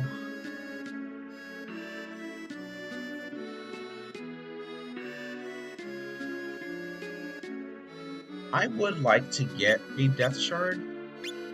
So we're going to go to the Temple Ruins. Now something I cannot remember, because I fought it once before, but I don't recall. So I learned the Death Prayer.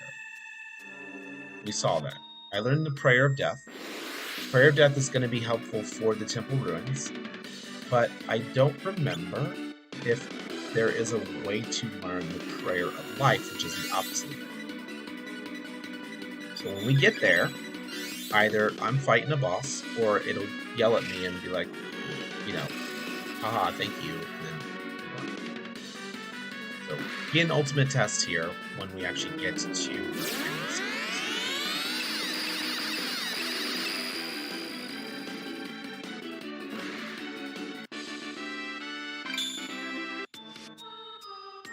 Also, I love that the minstrel continues to get SP.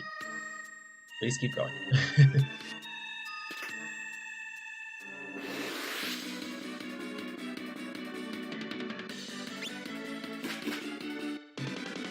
We are seeing at least that the enemies are higher in difficulty. Not super high yet. We're not finding the Wolverines or anything. But we're finding these things.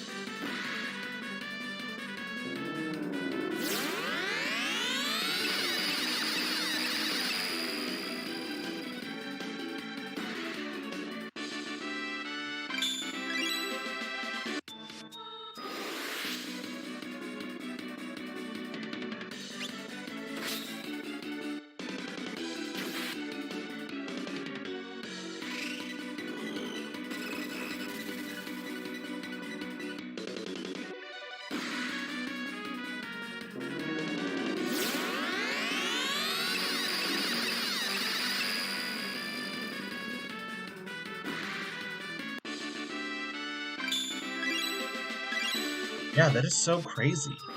Why does Minstrel keep getting SP? Should probably just accept it. Now, Gold Gulper is very strong. So that's a nice find.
Yeah, this will be a very interesting jump in difficulty, potentially. So the mid-standing enemy is Asura. It's the easiest spot to find Asura in the game because it's directly in front of you. So as soon as you beat that enemy, go in the door, leave, or indoor down, and then you'll have that enemy spawn again. So that's the best spot for doing any type of fraying, whether it be your stats or glimmers. But it'll be a question of what enemy appears in the door. Is this going to be Asura? Because if it is, then our battle rank is higher. If it's something else, then we know that it's not. So for example, it's just a Minotaur, which is pretty like low mid-tier. So I know I'm very far off from Asura at this point. I can keep fighting the same monster and then it'll bump up higher, but it would take a lot of fights for that, and I'm not going to worry about that.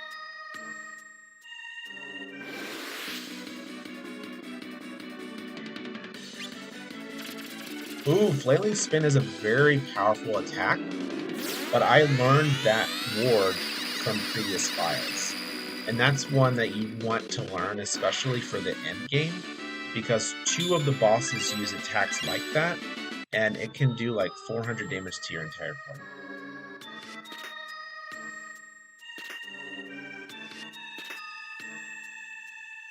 Staff of Vivacity is pretty awesome. Not in Commander mode, but it's awesome if you're just doing a standard party. Staff of Vivacity has a weapon skill called Power Heal, which will let you just smack your ally with your weapon and heal yourself. It's one of the few ways to do healing in this game. Doesn't work on Commander mode because you don't command your party to hit each other, you command them to attack. So, all good though.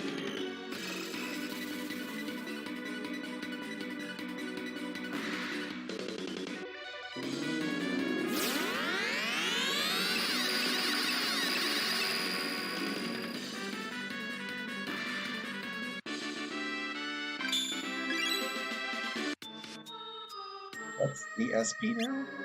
175. Minstrel, now the most SP of any character I have.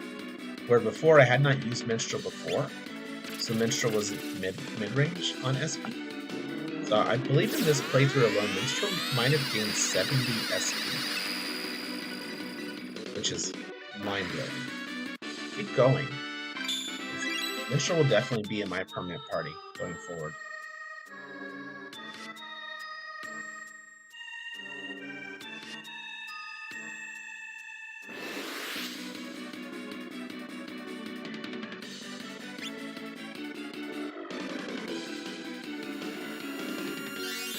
Also, it does make me think I may have diffused the battle rank by fighting a bunch of different types of enemies. So the icon on the world map shows a certain type of enemy. I'm thinking in my head, since I fought a whole bunch of different enemies over time, it's not forcing the battle rank. Whereas in my very, very, very, very first playthrough, I fought the same heartbeat design enemy, and that forced that battle rank up after like an hour. I mean, it was like max, or whatever max. I was like, wow, I screwed myself over again. Not aware that there was a hidden battle rank system. But now I'm like, hey, I'll fight anything, and I am, but nothing terrible is happening, which is good. I like that. But I was curious because I would like to still fight Asura for the extra points.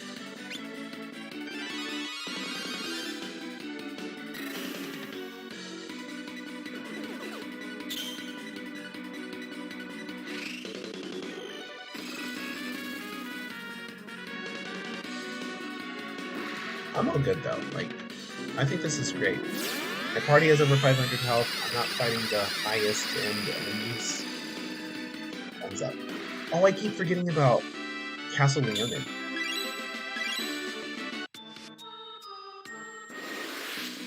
This should be a fun fight. Mid-tier enemy.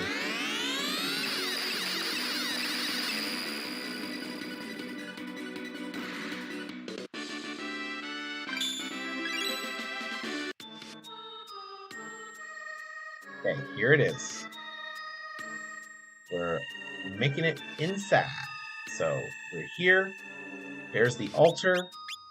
We're going to see if the prayer works or not. Offer a prayer. Prayer of death. So it's like, hey, offer the prayer. I'm offering the prayer of death. Glory be to death. Death is bliss. In it we find paradise. And then I am summoned into a fight with Galatea. Thank you, prayer of death.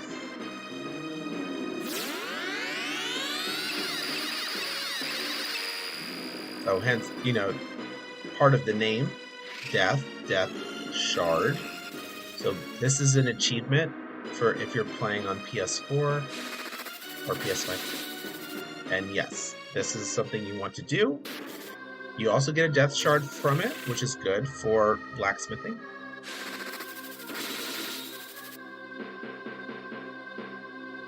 Tremor, that's not nice.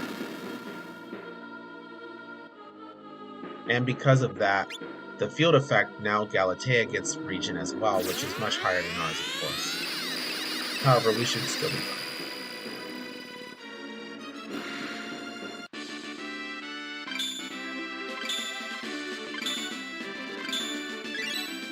There's the death shard. Huzzah! We did it.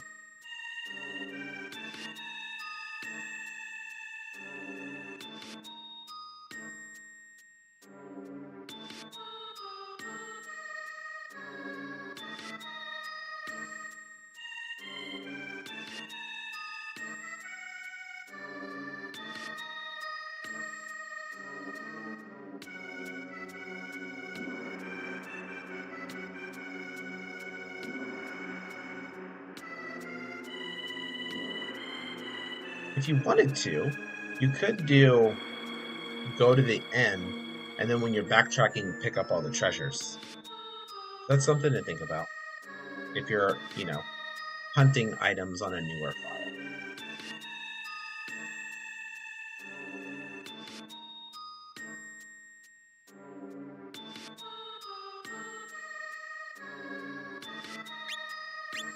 And that clears out another side quest area.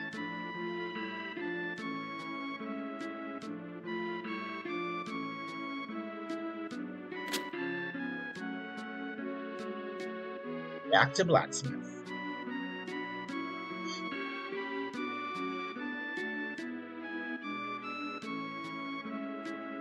All right, we're getting closer. So mobile armor, we need reinforced armor. I actually forgot where I got the reinforced armor. I do not remember where it came from. I know I got it from an enemy fight.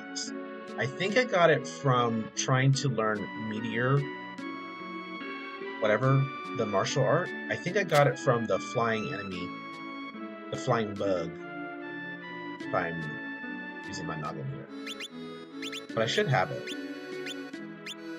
I do, yes. Since I've never made it before, the mobile armor, I'm going to go ahead and do that. But I am very close to the dragon and reinforced armors, which is great. And that will conclude the blacksmithing portion of the game.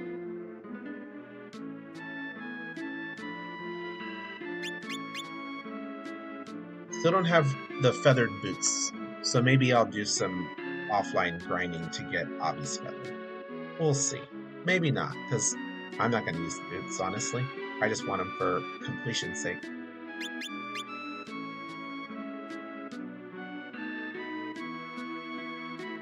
Okay, good news is I do have the death shards, so when I run out of easy stuff to make, I'll be able to throw in the death shard. That will help me make the mortise.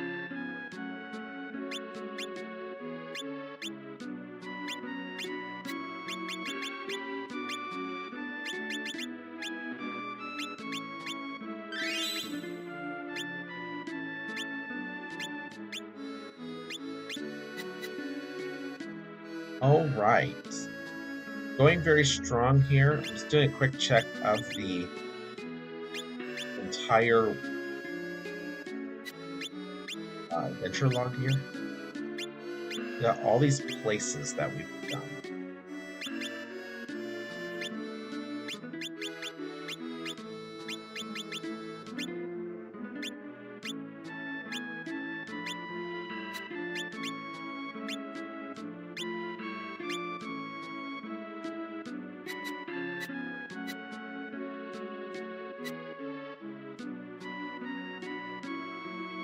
So I'm going to do a quick scan of the different areas really quickly.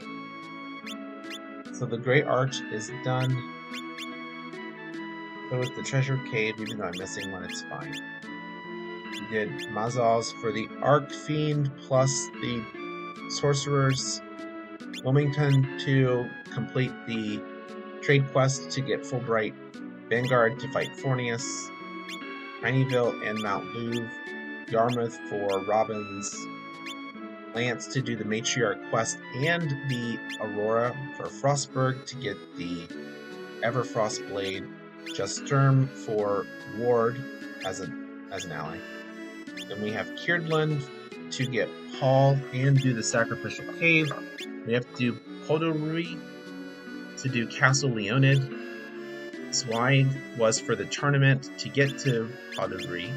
And then Westos Forest will be, I'm going to do that right now, to do the next side quest. We also have Loan and Mayuls, which is a starting place, but also that's Mount Taftam, which I do need to go to. So I can pair Mount Taftam with Westos Forest. Over here, we have Pharos, which unlocks Stanley. Stanley gave us the Temple Ruins. Lance gave us the Bandits Hideout, which got us Paul. We are doing the Phantom Maze after the last of the Sinistrals. We also have Ape, which is from Great Arch, which got us the Fire Fortress and Fairyville.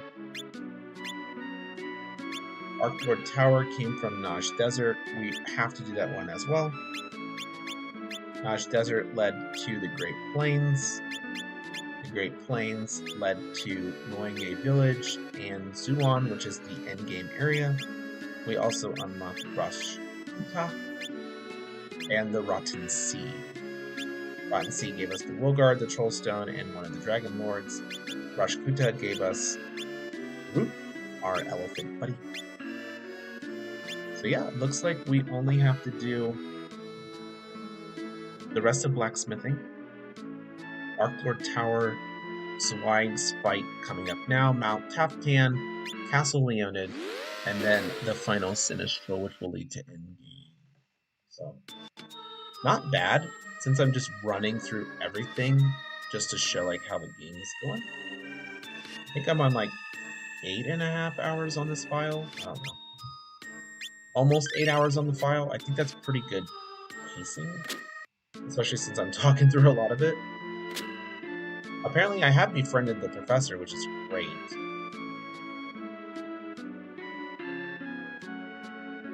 So the Duke of Zweig hired her to build a super ultra deluxe final romancing dragon machine, but it has a screw loose, so now it's the hyper gold luxury fully automatic final virtual romancing exciting dragon machine X, and it's rampaging through the town and the woods. It ran us over.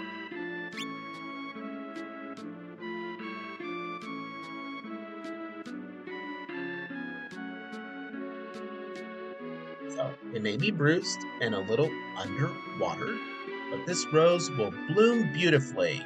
And then we run away because she's talking again. She's like, wait, you have to destroy it. She has a new prototype for us to use. And we're like, okay. I forget the order here. I forget the order.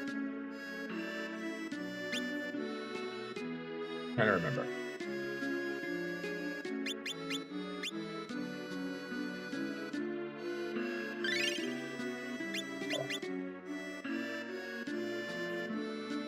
Because you need to attack this thing from afar. You want to make sure you have people who attack from far away in your primary party.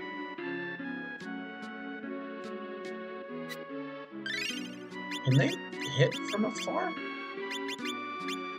Do they have a long-range sword ability? I don't think so.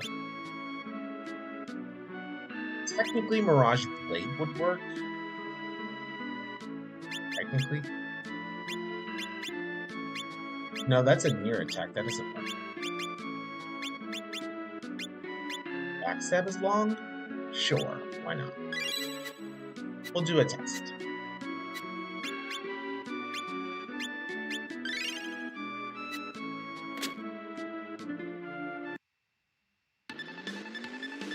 Welcome to the fancy special fight number 2.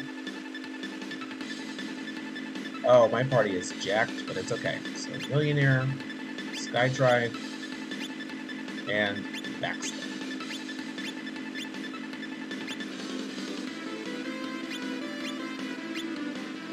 Millionaire should do plenty of damage to this thing. Got 3 body parts, we have to break them all in order to defeat the machine. Yeah, that should be fun.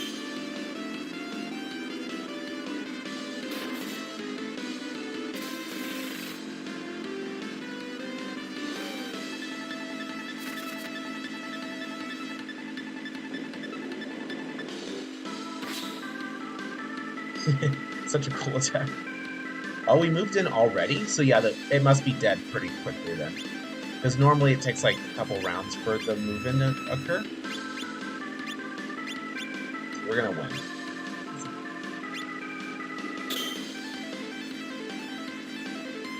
Oh, you stunned my guy. How dare you?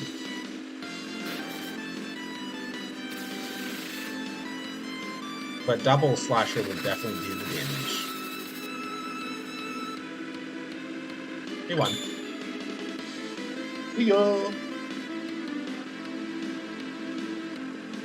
Much easier than I expected, but I also didn't have an AoE attacker before in a bowman, so that's wonderful.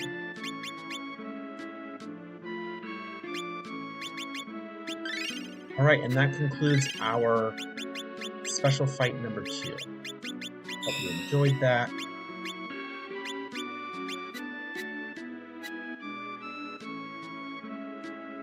Now we're going to climb Mount Tefton. I really wish I knew where that other Death Shard is, but it doesn't. At this point, I can let it go. Because I'm getting close to completion on the blacksmith.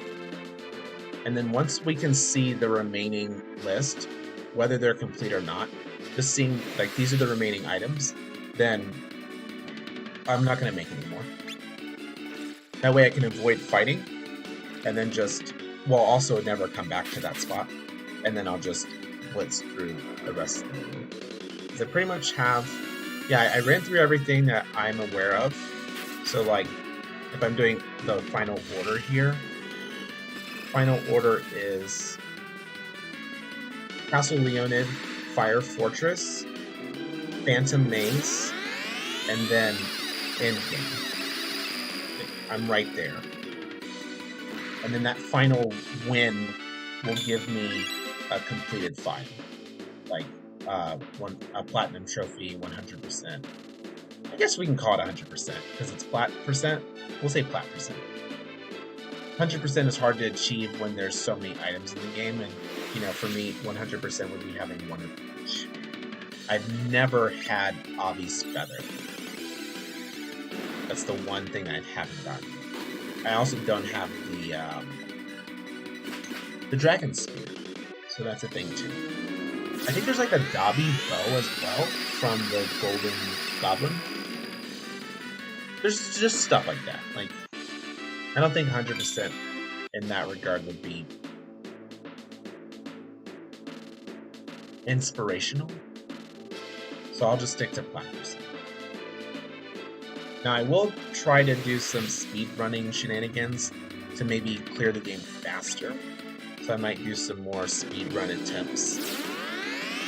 I have an idea of like who's the fastest starting character, and then routing in, like later on I'll decide the routing for how do I pick up an in-game party quickly. Because the sooner you have an in-game party, the sooner you can grind, and then you just win. That was 4 blocks? That has never happened. And the only reason why Paul doesn't block is because he's holding a bow. Everyone else is using a one-handed weapon. And the reason why Black was able to block is he's using the Arcfiend shield, not a normal shield. The Arcfiend shield is a barrier, not a shield. The effect will be. I digress. Aw, poor Paul. Probably want to be attacking this turn.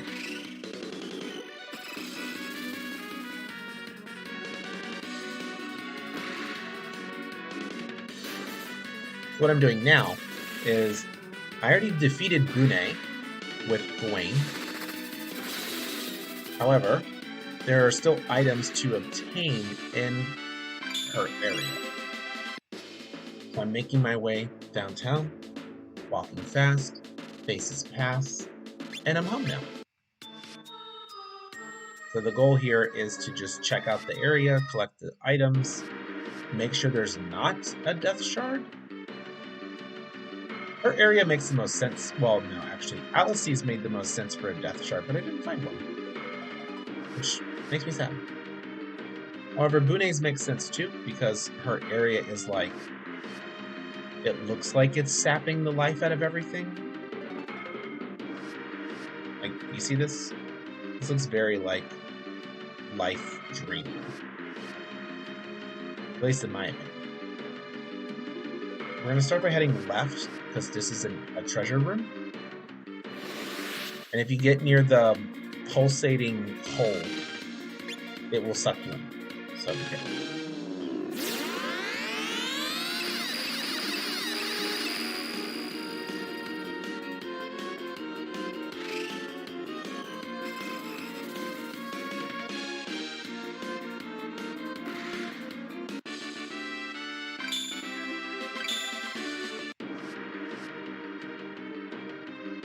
I believe these are a version of salts and liquor. One that heals SP, one that heals MP. I believe that's what's back here. Which means, you know, no need to come back here.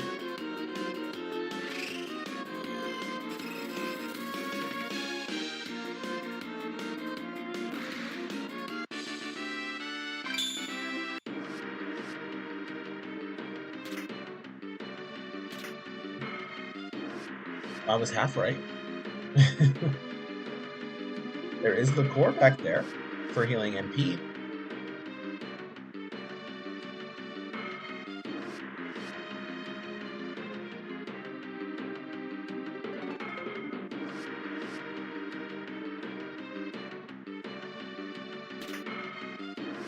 Barrier stone, that's always nice. And then I'm just going to get into a bunch of fights now because there are items up top and, you know, movement may not be the best.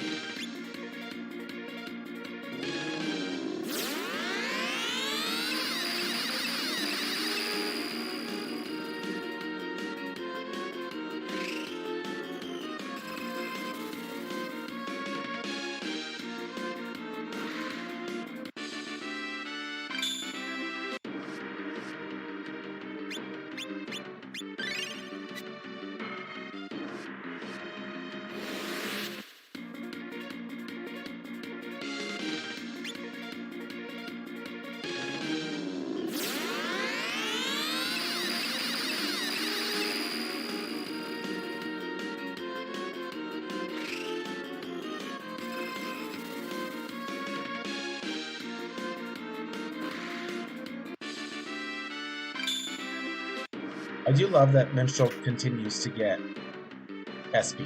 Like, please don't stop. This is the Sacred Scroll, haha, for the Fusion Spell Galaxy. There's the third Fusion Spell. Okay, so nothing of importance here.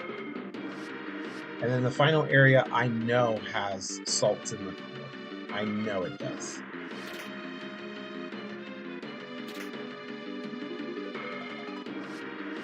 I know. So yeah, if you're thinking about Bune's lair, that's it. That was it. So in my opinion, there's no reason to come here. The Gwaine fight is fine, but if you come into this area, there's no reason to loot it because none of that stuff is valuable. That's just my opinion.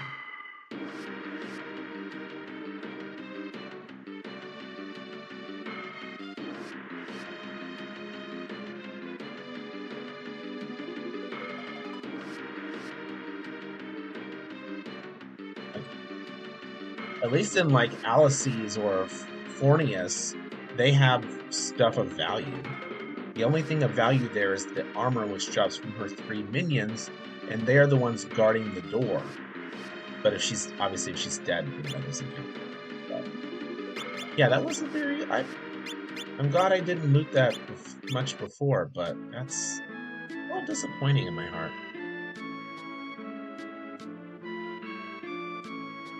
I highly doubt that was 15 fights, but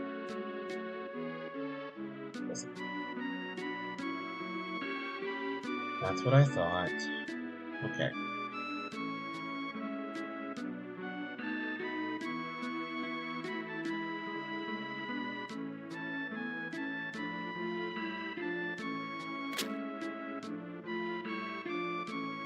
So to close this out, I'm going to get the next blacksmithing done, and then that will conclude.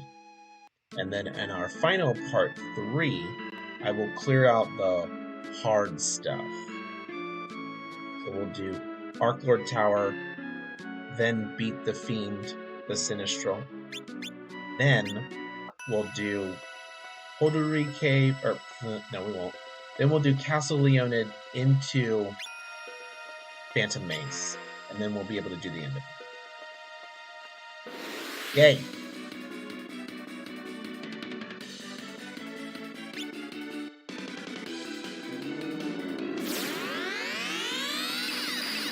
hopefully we're like 45 fights away from being done with blacksmithing, hopefully.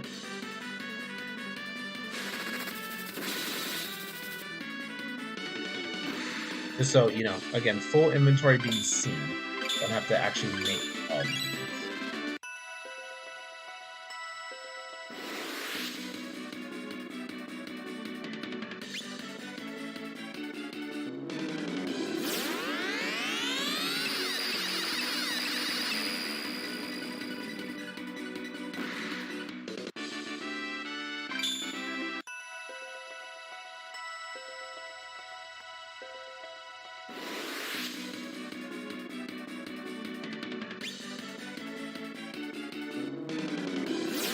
Also, I am thinking about future state. I wonder if it's just outright better to do 3 sword instead of this nutcracker nonsense. Because Minstrel has peak stats, like the highest. So if Minstrel can just, you know, destroy with Doppelslasher, I don't think I really need to focus on having Nutcracker available. Because I'm still thinking about the speedrun aspect of this, where it's like you can immediately get Nora and Minstrel. They're both in-game characters.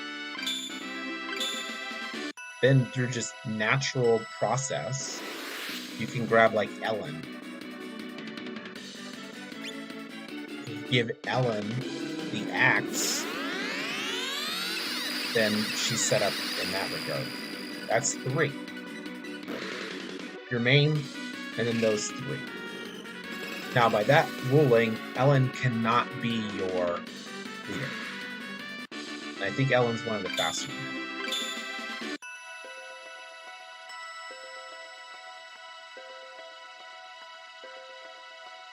But that's some stuff that I'll be thinking about. What's the best combination of people?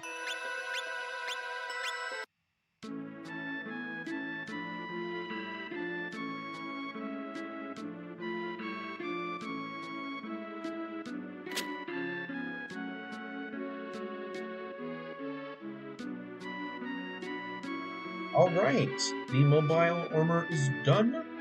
We should be very close to the dragon's shield after these 2.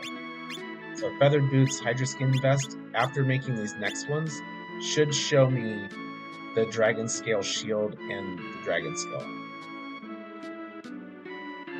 This should show dragon scale sword, hopefully. There it is.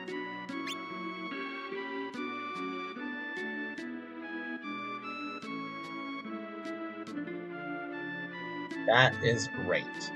So I believe weapons are done after that. Okay. If the final list, so next time, if the final list shows 2 weapons, since I have 3 blacksmiths, that means we're done.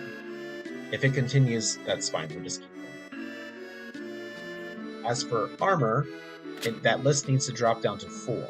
So we have 5 options available. We shall see. And again, I have 2 more dragon skills, but I actually have extras. Not those. So I have 5 dragon skills. So what would be good too is for me to consider if axe really is the best dual swinging weapon, since I use the silver hand. Because if I scrap axe users altogether, I could do sword users outright. I wonder if Katarina would be a good leader. Food for thought. Anyway, I'll think about that. In the meantime, this is good. Making strong progress in this final file, at least from a flat percent perspective. But I encourage you to come back for the next one. Ooh, that's not good at all. Come back for the next one, as that will be part 3, and I will be done. with this plat trophy, which is great. I love getting plat trophies. In the meantime, I will see you on the next video. Please have a good weekend. Catch you next time. Bye-bye.